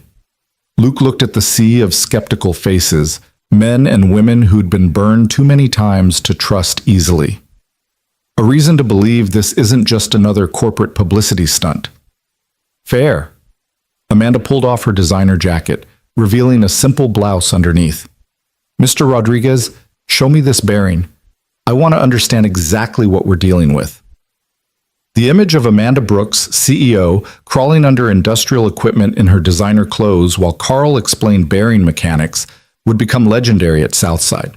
Workers pulled out phones, recording their elegantly dressed leader getting covered in grease and dust, asking intelligent questions, genuinely trying to understand. This is criminal negligence, she said, emerging with oil streaked across her face. Luke, I want a full audit of every piece of equipment. Whatever needs replacing gets replaced. Whatever needs maintenance gets maintained. Richard, before you leave for your new position, you'll personally sign off on every expenditure. This will cost millions, Richard protested. It'll cost more when someone dies and their family sues us into oblivion, not to mention it's the right thing to do. She turned to address the workers again. I owe you all an apology. We failed you. I failed you. But that changes now. Luke Bennett is one of you. He's been where you are. Trust him, and by extension, trust me to let him do what needs doing. As the crowd dispersed, Carl approached Luke. Is she for real? I think so. And you're really in charge now? Apparently, Carl held out his hand. Then welcome to hell, boss. Let's see if we can turn it into something better. That evening, Luke picked up Grace from her grandmother Susan's parents, who'd been watching her during his long day. They lived in the nice part of town, in a house that had always made Luke feel inadequate. Susan's mother, Margaret, met him at the door. Luke, we heard about the new job. Congratulations. Thank you, Margaret. And Grace told us about the incident at school. That Morrison boy has always been a bully. Susan would have been proud of her for standing up for herself. The unexpected support made Luke's throat tight. Susan's parents had never quite approved of him, the mechanic who'd stolen their college-bound daughter. But here was Margaret, offering understanding. Grace appeared, backpack in hand, chattering excitedly about her day with her grandparents. As they walked to the Explorer, Margaret called out, Luke, Susan would be proud of you too, for all of it. On the drive home, Grace was full of questions about Southside, about Amanda, about the changes happening so fast they barely seemed real. Is Ms. Brooks pretty? Grace asked suddenly. What? Why does that matter? Just wondering. You said she's lonely. Maybe she needs a friend. Grace, I'm just saying you're lonely too sometimes. I see it. I have you. That's all I need. That's sweet, Dad, but also not true. Mom wouldn't want you to be alone forever. Can we not have this conversation when you're 11? I'll be 12 in 3 months, practically a teenager. Luke groaned, but he was smiling. The truth was, Amanda had been occupying his thoughts more than was strictly professional. The way she'd looked crawling under that equipment, passionate about fixing things, about doing right by the workers. It was attractive in a way that had nothing to do with her obvious physical beauty. His phone rang as they pulled into the trailer park. Amanda. Luke? How did the rest of the day go after I left? Good. Carl has the crew believing change might actually happen. The bearing will be replaced Thursday. Excellent. Listen, I have a favor to ask. There's a dinner tomorrow night. Potential investors. I need someone who can speak to our manufacturing improvements, but in a way that actually makes sense. Will you come? I don't know anything about investor dinners. You know about fixing things that are broken. That's all this is. Plus, it would be good for them to see that Brooks is evolving, bringing in new perspectives. What's the dress code? Black tie, but don't panic. I'll have something sent to your office. Amanda, please, Luke. I need someone there who isn't just another suit. Someone real. The vulnerability in her voice decided it. Okay, but if I use the wrong fork, that's on you. There are usually 4 forks. Start from the outside and work your way in. 4? What could possibly require 4 forks? Amanda's laugh was warm through the phone. Welcome to my world, Luke. Ridiculous etiquette and tiny portions that cost more than most people's rent. Sounds terrible. It is. That's why I need you there. To remind me why we do this, why it matters. After they hung up, Luke found Grace smiling at him knowingly. What? She likes you. She's my boss. So? You like her too. I can tell. Grace, it's complicated. Adults always say that when it's actually simple. You're nice. She's nice. You're both sad sometimes. Maybe you could be less sad together. The wisdom of children, Luke thought. If only it were that simple. But as he got Grace ready for bed, he found himself thinking about Amanda's laugh, about the way she'd looked with grease on her face, about how she'd stood up for the workers at Southside. Maybe Grace was right. Maybe it was simpler than he thought. Wednesday brought new challenges at Southside. The bearing replacement went smoothly, but Luke discovered 3 other critical failures waiting to happen. Each fix required money, authorization, battles with accounting. But Amanda backed him every time, sometimes showing up in person to emphasize her support. You're costing me a fortune, Bennett, she said, watching a new safety system being installed. You hired me to fix things. Things cost money to fix. Fair point. How's morale? Improving. They're starting to believe you mean it. Good. Don't forget about tonight. Tuxedo should be in your office. Luke had been trying not to think about it. A black-tie dinner was as foreign to him as space travel. But he'd committed, and Luke Bennett kept his commitments. The tuxedo fit perfectly, of course. Amanda had probably had Patricia pull his measurements from somewhere. Luke stood in his office bathroom, fumbling with the bow tie, when Marcus from engineering knocked. Need help? Desperately. Marcus entered, expertly tying the bow tie with practiced ease. Investment dinners or theater, he said. Everyone playing their parts. Just be yourself. That's why Amanda wants you there. Any other advice? Don't let Richard corner you. He's furious about the reassignment. And watch out for Harrison Wells. He's the lead investor, and he thinks anyone without an Ivy League degree is basically furniture. Fantastic. You'll be fine. Amanda doesn't invite people to these things lightly. She sees something in you. The dinner was at the Meridian, the city's most exclusive restaurant. Luke used the valet, trying not to calculate how much that alone cost. Inside, he found Amanda immediately. She wore a black dress that made every other woman in the room look overdressed, her hair swept up to reveal diamond earrings that caught the light like captured stars. Luke, perfect timing. She glided over and he caught her perfume, something subtle and expensive. You clean up well. I feel like a penguin. You look like a director at a major corporation, which is what you are. Come, let me introduce you to people you'll hate. The next hour was a blur of handshakes and names he immediately forgot. Harrison Wells was exactly as Marcus had described, cold, dismissive, barely acknowledging Luke's existence until Amanda pointedly mentioned his innovations at Southside. Innovations? Wells sniffed. You mean spending money on basic maintenance? I mean preventing a catastrophic failure that would have cost millions and possibly lives, Luke said evenly. Sometimes the most innovative thing you can do is actually give a damn about your workers. The table went silent. Amanda's eyes sparkled with something that looked like delight. Interesting perspective, Wells said coldly. Very blue collar. That's the point, Amanda interjected. We've been white collar so long we forgot what actually makes things work. Luke's changing that. The dinner progressed, tiny courses that Luke couldn't identify but ate anyway. He used the right forks, thanks to Amanda's coaching, and found himself in a heated discussion with another investor about sustainable manufacturing practices. The initial cost is prohibitive, the investor argued. The cost of not changing is worse, Luke countered. Every worker who gets injured because we cheaped out on safety, every machine that fails because we deferred maintenance, every good employee who quits because they're not valued, that's the real cost. It doesn't show up on quarterly reports, but it's killing companies like ours. You speak passionately for someone who's been in management for 3 days. I speak passionately because I spent 15 years watching good companies fail their workers and then wonder why productivity tanked. Respect isn't a budget line item, but it pays dividends. After dinner, as investors mingled over drinks that cost more than Luke's old daily wage, Amanda appeared at his elbow. Walk with me. They stepped onto a balcony overlooking the city, the light stretching out like a circuit board. Amanda leaned against the railing, the weight of her position visible in the line of her shoulders. You did well tonight. Wells is actually considering increasing his investment. He hates me.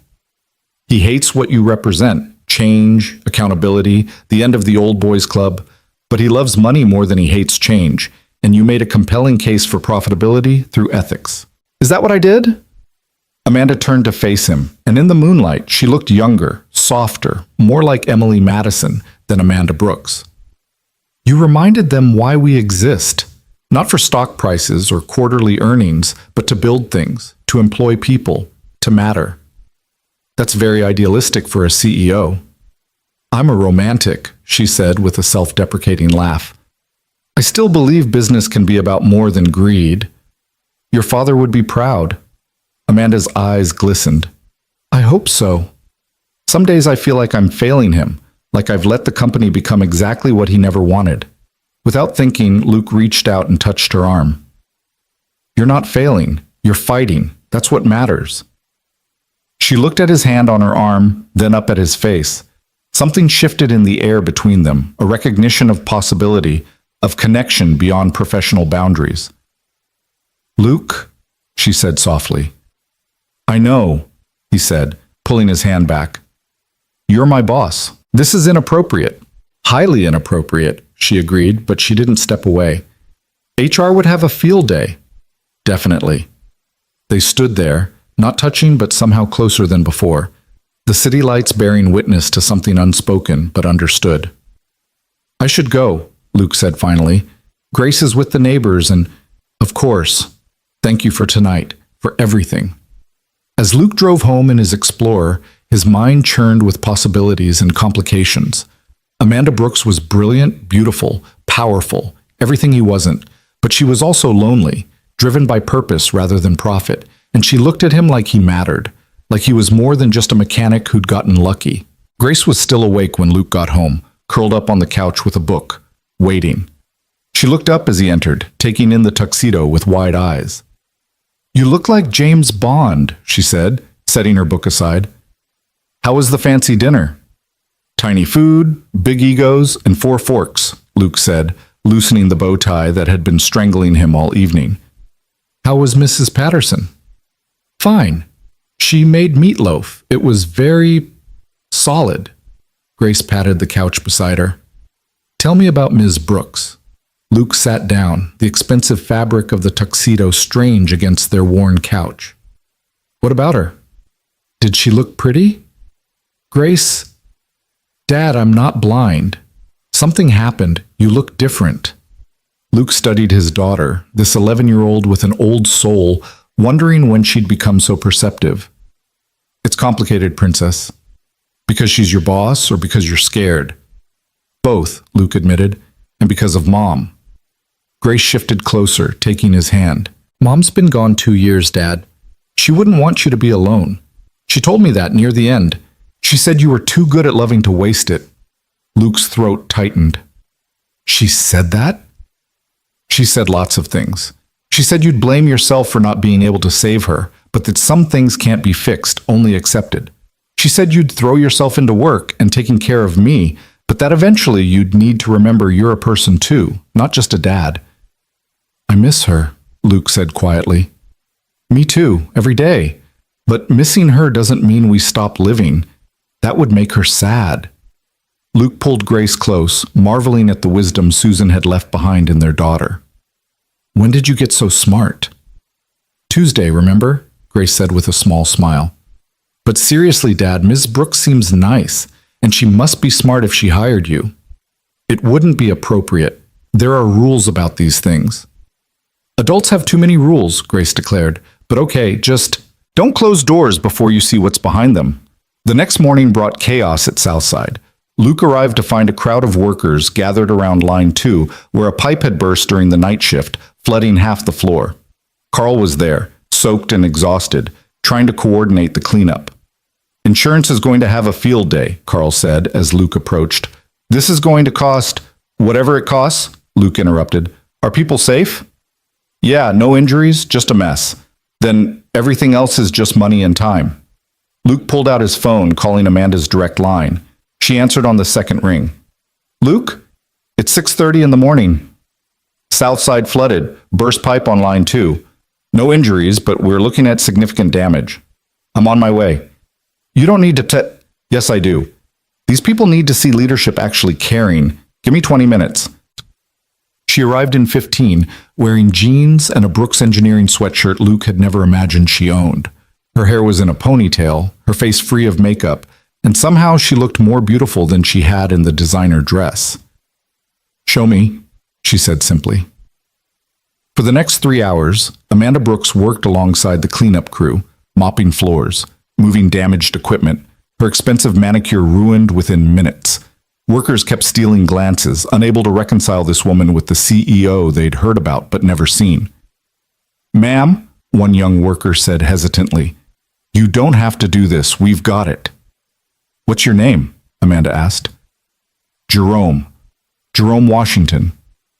Well, Jerome, this is my company, my responsibility. When we ask you to work in these conditions, the least I can do is work alongside you when things go wrong. By noon, the worst of the flooding was handled. Amanda stood in the middle of the factory floor, soaked and dirty, addressing the assembled workers. This shouldn't have happened, she said. That pipe was on a replacement list 2 years ago. It was deferred to save money. Well, now it's cost us more than replacing it would have. Luke, I want every piece of deferred maintenance addressed. Everything. That's millions of dollars, Richard said. He'd arrived an hour ago in his suit, carefully avoiding the wet areas. Then it's millions of dollars, better than billions in lawsuits when someone dies. Amanda turned to the workers. I promise you this changes now. Luke has full authority to fix what needs fixing. Anyone who stands in his way answers to me. As the crowd dispersed, Amanda caught Luke's arm. Walk with me? They went outside where the morning had turned into a blazing afternoon. Amanda leaned against the building, exhaustion evident in every line of her body. This is my fault, she said. I knew things were bad, but I didn't push hard enough for changes. I let Richard and the board prioritize profits over people. You're fixing it now. After how many years of neglect? God, Luke, what else haven't I seen? What other facilities are disasters waiting to happen? Want me to find out? Amanda looked at him, something vulnerable in her green eyes. Would you? I know it's beyond your current scope, but I'll visit every facility, do a full assessment, but I'll need authority to make immediate changes if I find critical issues. Done. She pushed off from the building, then swayed slightly. Luke steadied her with a hand on her elbow. When's the last time you ate? Yesterday, maybe? It's been a long night. Come on, there's a diner 2 blocks away. You need food. I can't go to a diner looking like this. Luke looked at her. Soaked sweatshirt, dirty jeans, her usual polish completely gone. You look like a person who just spent 3 hours helping her employees. That's nothing to be ashamed of. The diner was a throwback to the 50s, all red vinyl and chrome. The lunch crowd was mostly factory workers who did double takes when they recognized Amanda. She slid into a booth across from Luke, looking at the plastic menu like it was written in a foreign language. What's good here? She asked. Everything. Real food, real portions. The opposite of last night. They ordered burgers and fries, Amanda raising an eyebrow when Luke asked for extra pickles on hers without asking. How did you know? You picked them out of your salad last night, but ate them separately. Figured you liked them, but not mixed with lettuce. You're observant. Occupational hazard. Spend enough time fixing things, you learn to notice details. Their food arrived, and Amanda bit into her burger with an expression of pure bliss. Oh my God, this is amazing. When's the last time you had a real burger? Years? I can't even remember. There's always some business dinner or corporate event. Tiny portions of things I can't pronounce. That's no way to live. It's the way CEOs live. She paused, adding, lonely CEOs with too much money and not enough real connections. You have connections. The way those workers looked at you today, that's respect for the position, not connection to the person. There's a difference. They ate in comfortable silence for a while, the diner bustling around them. Finally, Amanda said, tell me about Susan. Luke wasn't expecting that. What about her? What was she like? You loved her very much, that's obvious. But who was she? Luke set down his burger, considering. She was light.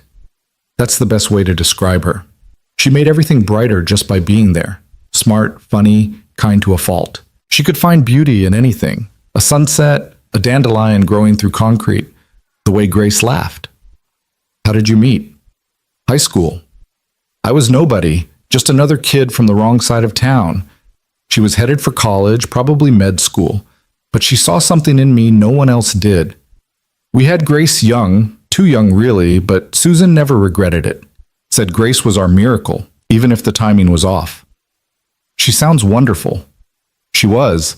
The cancer took 2 years to kill her, but it never took her spirit. Even at the end, she was thinking about others. Made me promise to keep living, really living, not just existing. Luke smiled sadly. I haven't done a great job with that promise until recently.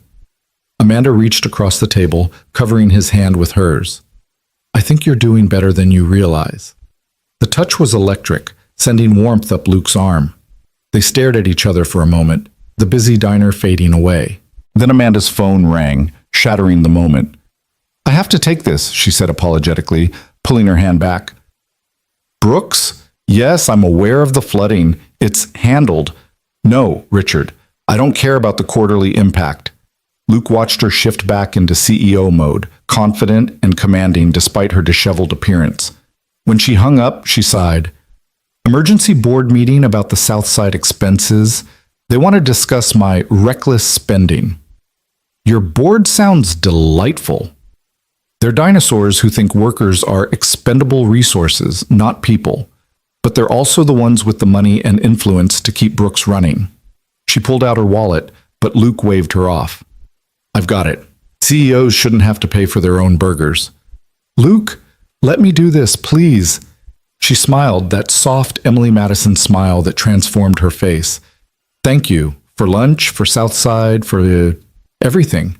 As they walked back to their cars, Amanda said, I need to go change before the board meeting. Present the proper CEO image. I like this image better, Luke said without thinking.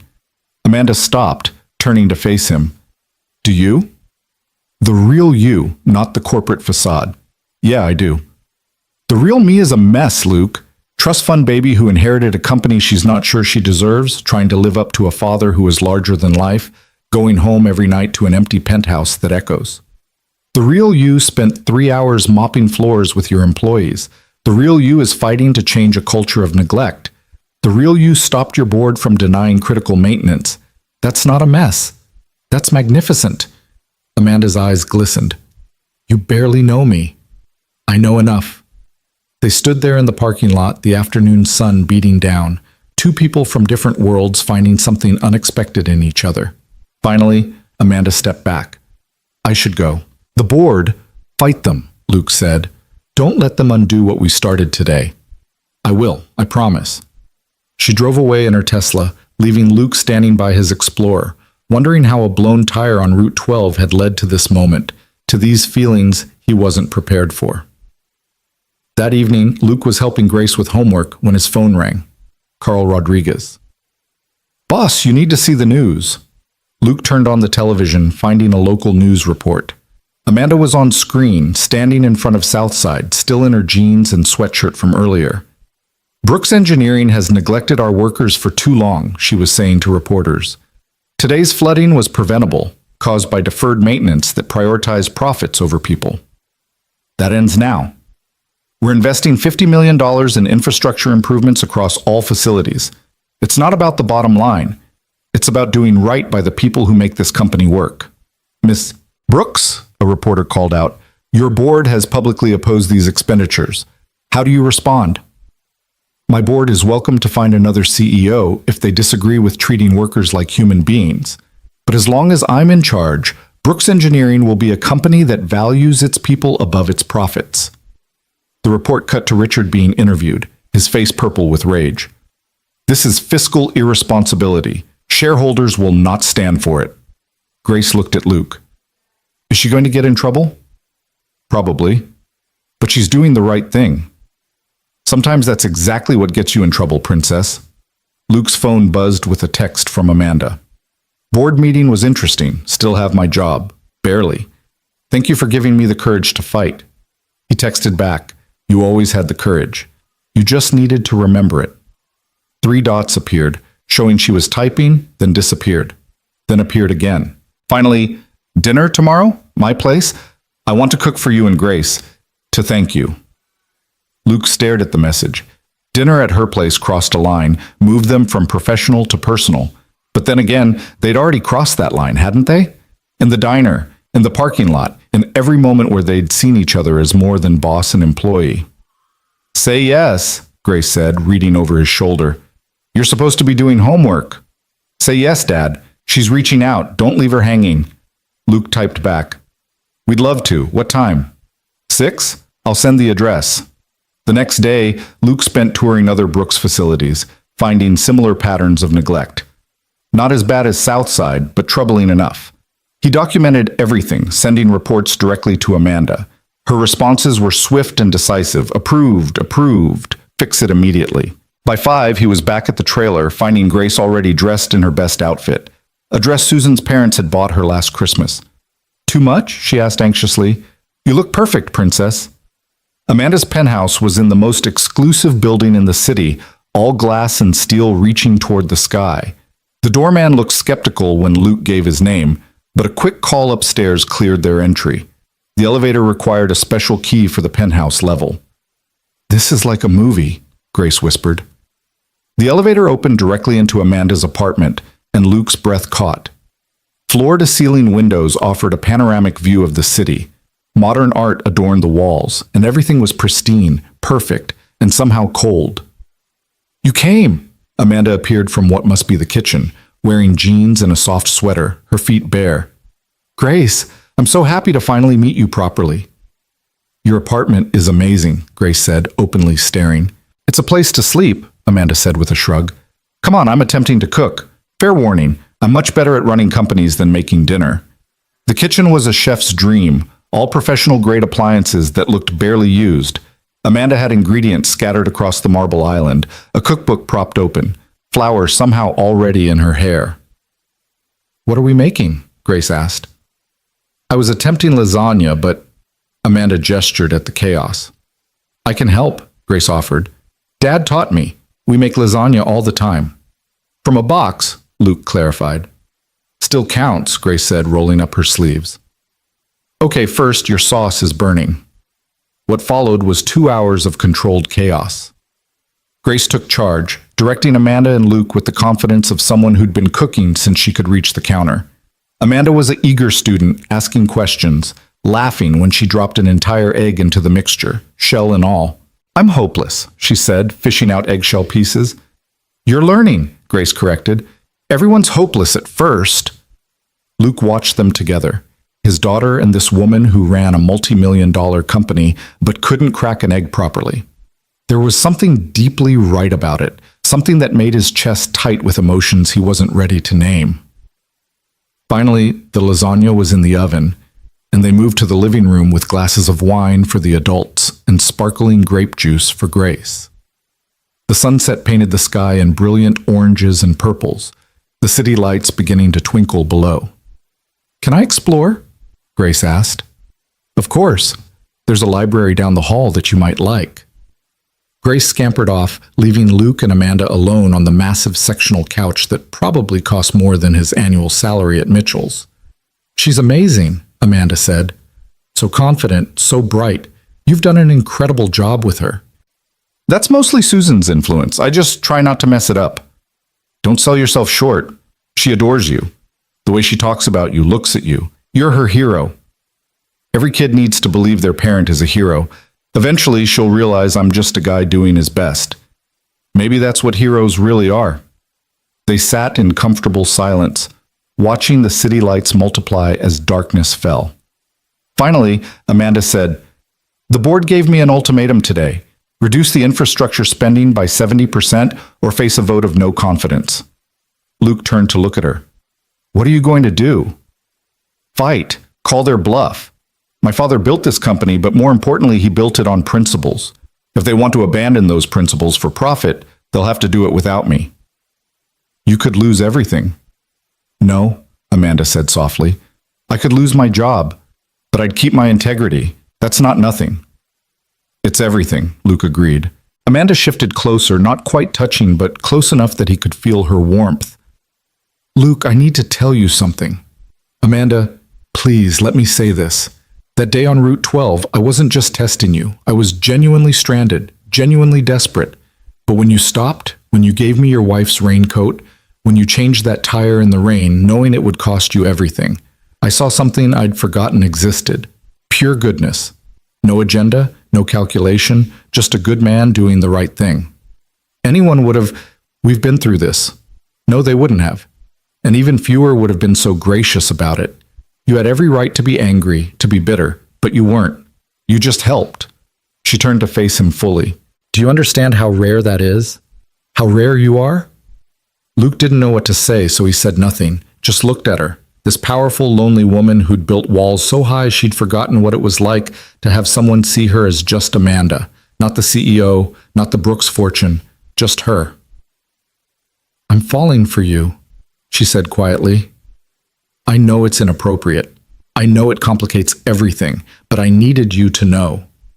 Amanda, I know all the reasons it's a bad idea. The power dynamic, the professional implications, the fact that you're still grieving Susan. I know, but I also know that you're the first person in years who's made me want to be better, not just successful. You make me want to be the person my father hoped I'd become. Luke reached out, taking her hand. You are that person. You proved it at Southside, at the board meeting, every time you choose people over profit. Only because you reminded me it was possible. Dad, Amanda, something's burning. They jumped apart as Grace came running in. The lasagna. They raced to the kitchen to find smoke pouring from the oven. Luke grabbed oven mitts, pulling out a lasagna that was charred on top, but might be salvageable underneath. It's ruined, Amanda said miserably. It's character, Grace said diplomatically. We can cut off the burned parts. They ate the salvaged lasagna at Amanda's dining table that probably hadn't been used in months, laughing about the cremated top layer, Grace regaling Amanda with stories of other cooking disasters.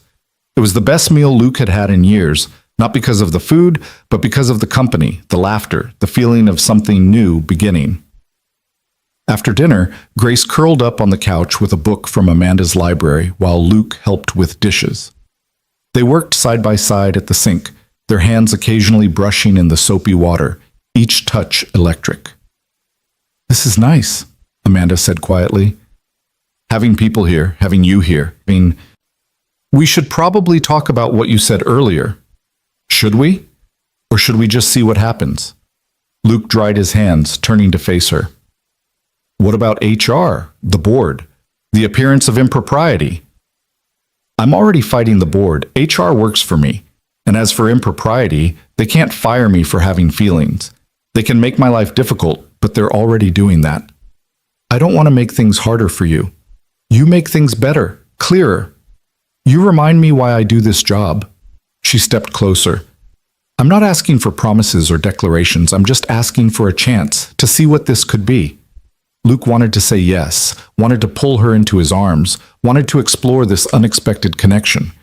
But he thought of Susan, of Grace, of all the complications this would bring. Can I think about it? Of course. Take all the time you need. Just don't take too long. I've spent too many years alone, and now that I've found someone who sees me, really sees me, I don't want to waste any more time. The drive home was quiet, Grace pretending to sleep in the passenger seat while Luke's mind churned. As he carried her into the trailer, she wasn't fooling anyone, but he played along. She whispered, Mom would like her.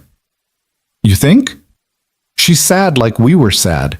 She needs us, Dad, and maybe we need her too.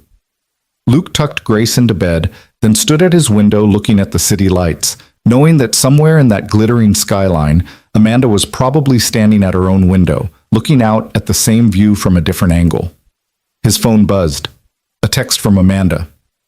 Thank you for tonight, for everything. Whatever you decide, I'm grateful to know you. Luke typed back. I'm grateful too. He almost added more, almost said what his heart was telling him to say. But some decisions needed more than heart.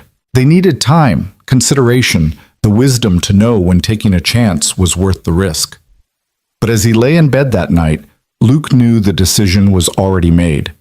Had been made the moment Amanda Brooks crawled under industrial equipment in her designer clothes to understand what her workers faced.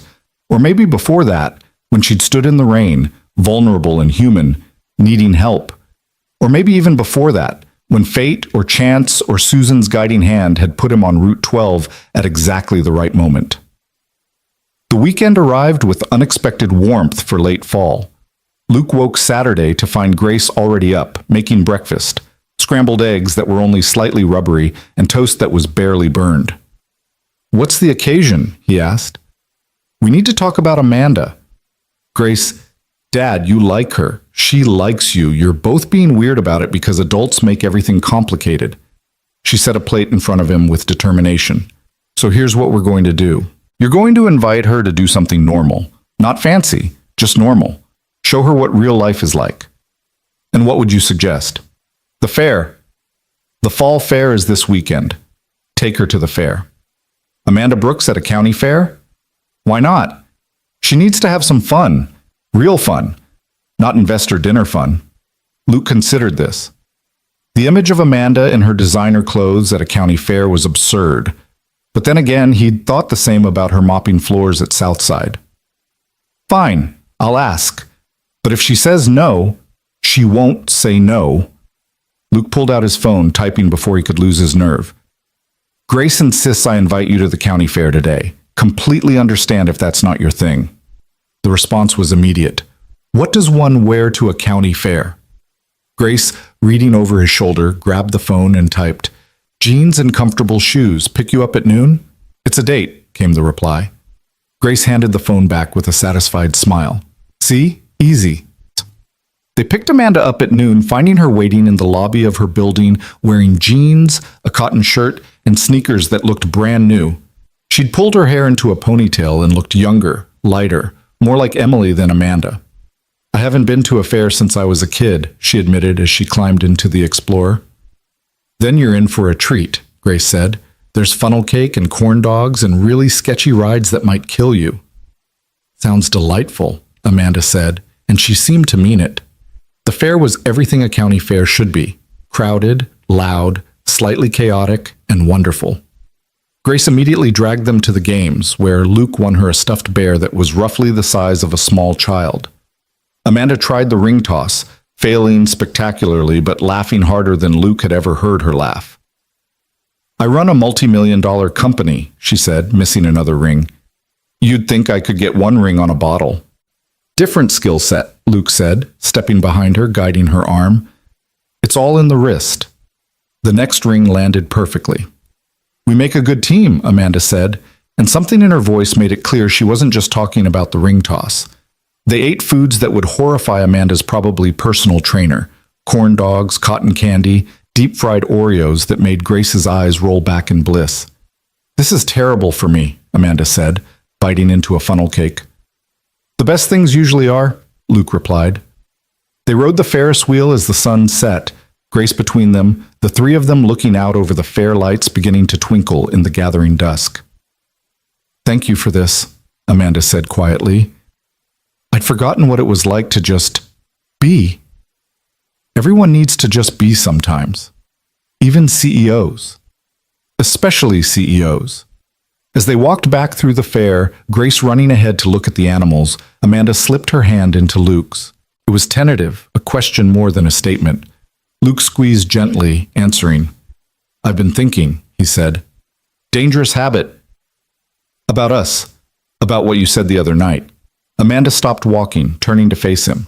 The fair lights created a halo around her hair, and Luke thought she'd never looked more beautiful than she did right now, powdered sugar on her shirt, holding a ridiculous stuffed penguin Grace had won for her. And?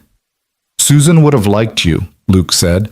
She would have said you need someone to remind you that life exists outside of boardrooms, and that I need someone to remind me that it's okay to want more than just survival. Is that your way of saying yes to giving us a chance? That's my way of saying I'm already falling for you too. Have been since you stood in the rain looking lost and I realized you were just as human as the rest of us. Amanda's smile could have powered the entire fair. So what do we do now? Now we figure it out as we go, like normal people do? I haven't been normal people in a very long time. Then I'll teach you. First lesson. Normal people kiss at county fairs. Luke leaned in, and Amanda met him halfway, their first kiss tasting like funnel cake and possibility. It was sweet and tentative and perfect, everything a first kiss should be. When they pulled apart, Luke saw Grace watching from near the animal pens, giving them an exaggerated thumbs up. Your daughter is not subtle, Amanda laughed. She gets that from her mother. They spent the rest of the evening at the fair, riding rides that made Amanda scream with delight, watching Grace show Amanda how to pet the goats without getting bitten, winning more stuffed animals than they could carry. It was normal and perfect, and exactly what all three of them needed. As they drove home, Grace asleep in the back seat surrounded by stuffed animals, Amanda said, The board meets Monday. They're going to try to force me out. You think they have the votes? Maybe. Probably. Richard's been working behind the scenes, promising them a return to the old ways if they make him CEO. What will you do if they succeed? I don't know. I have money, I don't need to work, but Brooks Engineering is my father's legacy.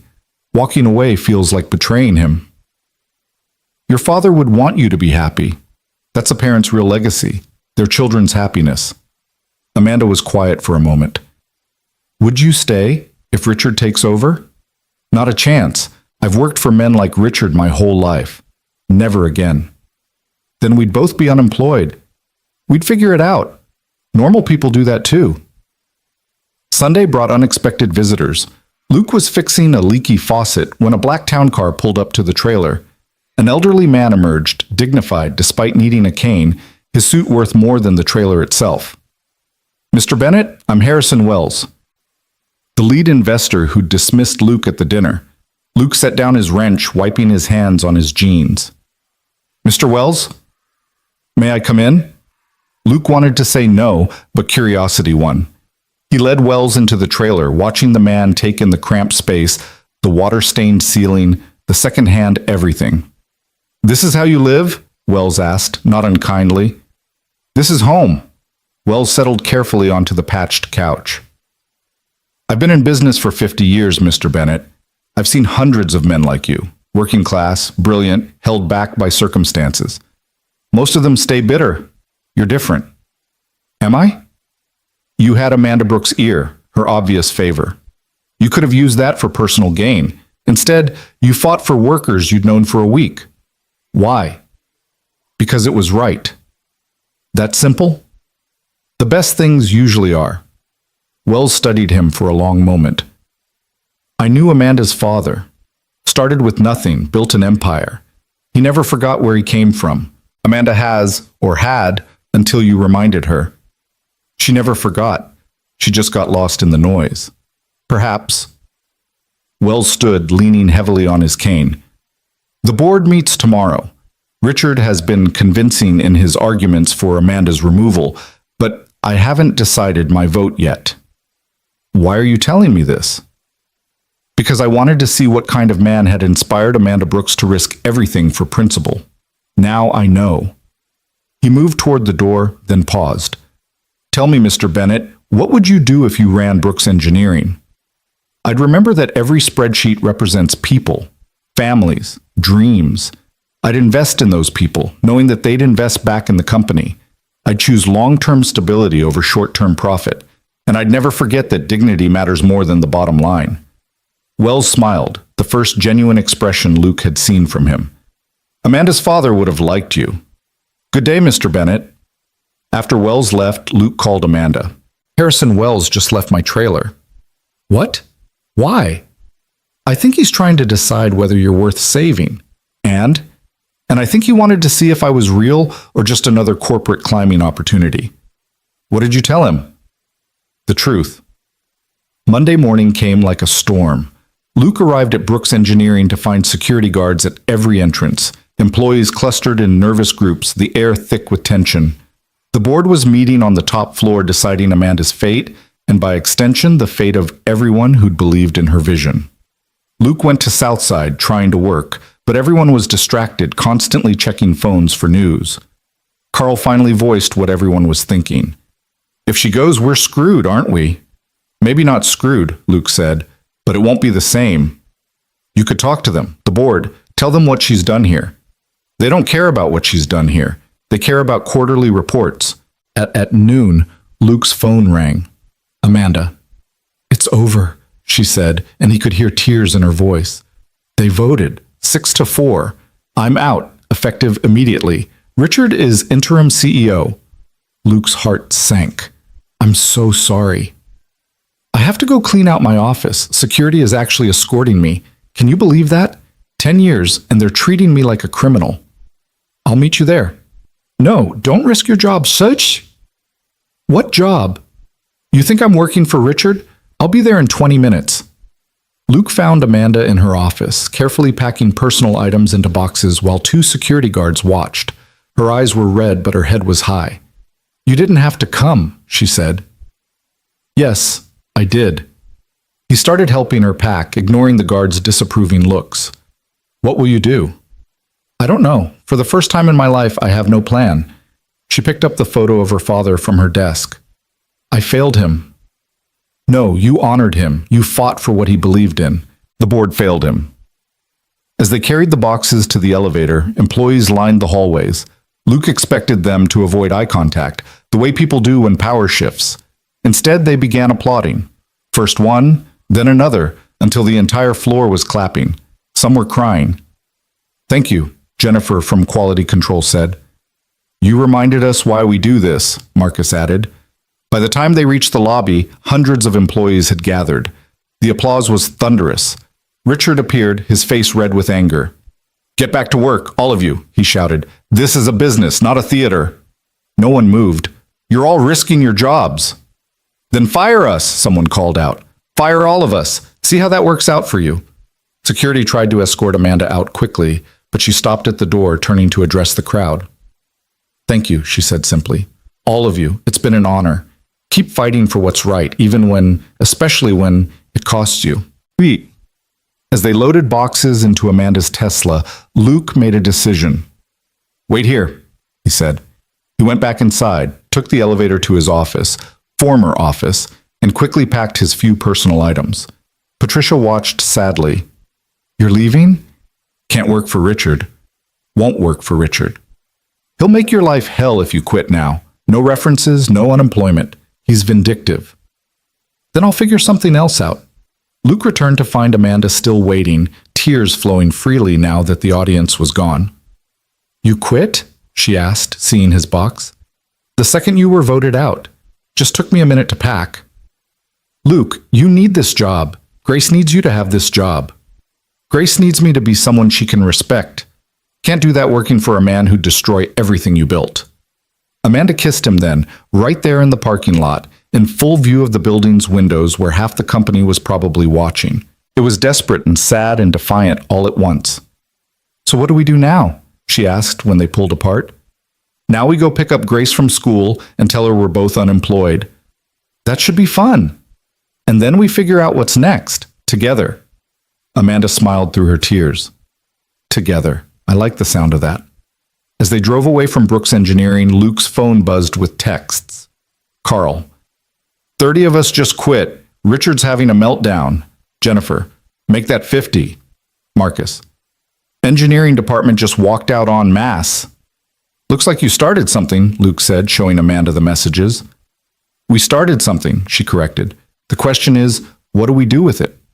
Luke thought about the workers walking out, about Amanda's vision for ethical manufacturing, about Grace saying her mom would be proud. An idea began forming, crazy and ambitious and exactly right. What if we started over, he said, our own company, built the right way from the beginning? Amanda turned to look at him, hope beginning to replace despair in her eyes. You mean it? Why not? You have the knowledge, I have the experience, and apparently we have 50 potential employees who believe in doing things right. It would be starting from scratch, no guarantee of success. But a guarantee of integrity, that's worth something. Amanda was quiet for a moment, then she began to laugh, not bitter or sad, but genuine and free. My father started Brooks Engineering in a garage with 3 employees and a dream. Maybe it's time for history to repeat itself. So that's a yes? That's a yes to everything, Luke, to the company, to us, to whatever comes next. As they drove toward Grace's school, the afternoon sun breaking through the clouds, Luke thought about Susan, about his father, about all the moments that had led to this one. A blown tire on Route 12 had started it all, but it was the choices after, choosing kindness, choosing courage, choosing love, that had brought them here. His phone rang. Harrison Wells. Mr. Bennett, I thought you should know. I voted against the removal. As did 3 others Amanda didn't expect. It wasn't enough, but it was close. Thank you for trying. I'm not done trying. Richard's already making disastrous decisions. The board will realize their mistakes soon enough. In the meantime, if you and Amanda are considering any ventures, I might know some investors who value integrity over immediate profit. We might be considering something. Good. My car will be at your trailer tomorrow at 9. We should talk. As Wells hung up, Luke realized the world was full of possibilities he'd never imagined. Sometimes losing everything was just the first step to finding what you were really meant to do. Grace took the news of their mutual unemployment with remarkable composure, sitting at the kitchen table with her hands folded like a miniature adult receiving a business report. So you're both jobless because you stood up for what's right? She summarized after Luke and Amanda finished explaining. That's about it, Princess, Luke confirmed. Good, Grace said firmly. Mom always said the right thing isn't usually the easy thing. Besides, Amanda, you have money, right? We won't starve? Amanda laughed, the sound still tinged with the day's emotional exhaustion. No, we won't starve. I have enough saved to keep us all comfortable for quite a while. Then what's the problem? You two can figure out what to do next without pressure. Most people don't get that chance. Grace stood up, moving to hug Amanda, who seemed startled by the gesture. Thank you for fighting for those workers. They needed someone to care. That evening, Amanda stayed for dinner, boxed macaroni and cheese with hot dogs cut up in it, which she proclaimed delicious despite Luke's embarrassment at serving such simple fare to someone accustomed to gourmet meals. This is comfort food, Amanda said, taking another bite. I haven't had comfort food in years. We have it all the time, Grace said. Dad makes the best grilled cheese sandwiches, too, with 3 kinds of cheese. 3 kinds. Amanda raised an eyebrow at Luke. American for meltability, cheddar for flavor, and a little Swiss for complexity, Luke explained, feeling ridiculous discussing his grilled cheese philosophy with a woman who'd eaten at Michelin-starred restaurants. You'll have to make them for me sometime, Amanda said, and the simple future tense of it, the assumption that there would be many more dinners together, made Luke's chest warm. After Grace went to bed, Luke and Amanda sat on the trailer's front steps, looking out at the modest neighborhood settling into evening quiet. The contrast with Amanda's penthouse view couldn't have been starker, but she seemed content, leaning against Luke's shoulder. Harrison Wells wants to meet tomorrow, Luke said. He mentioned potential investors. For what? We don't even have a business plan, just an idea and 50 unemployed workers who believe in us. Maybe that's enough to start. Amanda turned to look at him.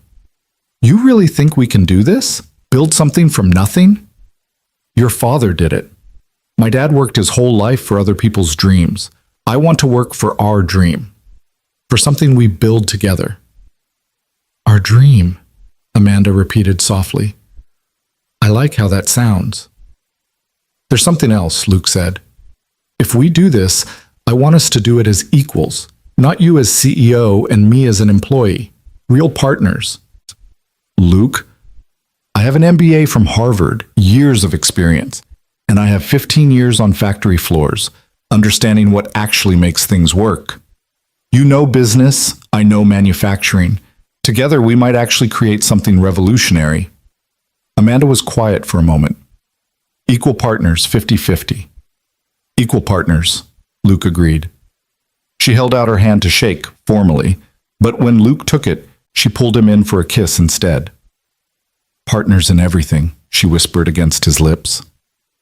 The next morning arrived gray and drizzly, matching the nervous energy in Luke's stomach as Harrison Wells' town car pulled up to the trailer at precisely 9 o'clock. Amanda had arrived earlier, bringing coffee and pastries from a bakery Luke couldn't afford to even walk past normally. You didn't have to, Luke started. Partners share breakfast, Amanda said simply. Besides, Grace needs proper fuel for school. Wells emerged from his car, again navigating the muddy ground with his cane, but this time accompanied by two other people, a middle-aged black woman in an elegant business suit and a younger Asian man in jeans and a startup t-shirt. Mr. Bennett, Ms. Brooks, Wells said formally. May I introduce Patricia Williams, who runs the Williams Foundation for Ethical Manufacturing, and David Chen, who sold his tech company for quite a substantial sum and now invests in what he calls conscious capitalism. Luke's small living room had never hosted such an unlikely gathering. Millionaires and possibly billionaires sitting on his patched furniture, drinking coffee from mismatched mugs while the ceiling stain from last winter's leak seemed to grow more prominent by the minute. Mr. Wells tells us you have a vision, Patricia Williams said, her voice carrying the authority of someone used to being listened to. We'd like to hear it. Luke looked at Amanda, who nodded encouragingly. They hadn't prepared a pitch, hadn't even formally discussed what their company would be, but Luke found words coming anyway. We want to build a manufacturing company that proves treating workers well isn't just ethical, it's profitable, he began. Every decision the old Brooks Engineering made prioritized shareholders over workers. We want to flip that. Pay living wages, provide real benefits, invest in safety and training, and trust that happy, valued workers will produce better results. That's idealistic, David Chen said, but he was smiling. I love idealistic. Tell me more. Amanda took over, her business training evident as she outlined potential structures, profit-sharing models, sustainable practices that would cost more initially but save money long-term. Luke jumped in with practical examples from his time at Southside, showing how small investments in worker comfort and safety could yield massive productivity gains. The 50 workers who quit Brooks yesterday, Luke said, they're not just employees, they're believers. They walked away from steady paychecks because they believe in doing things right. That kind of loyalty, you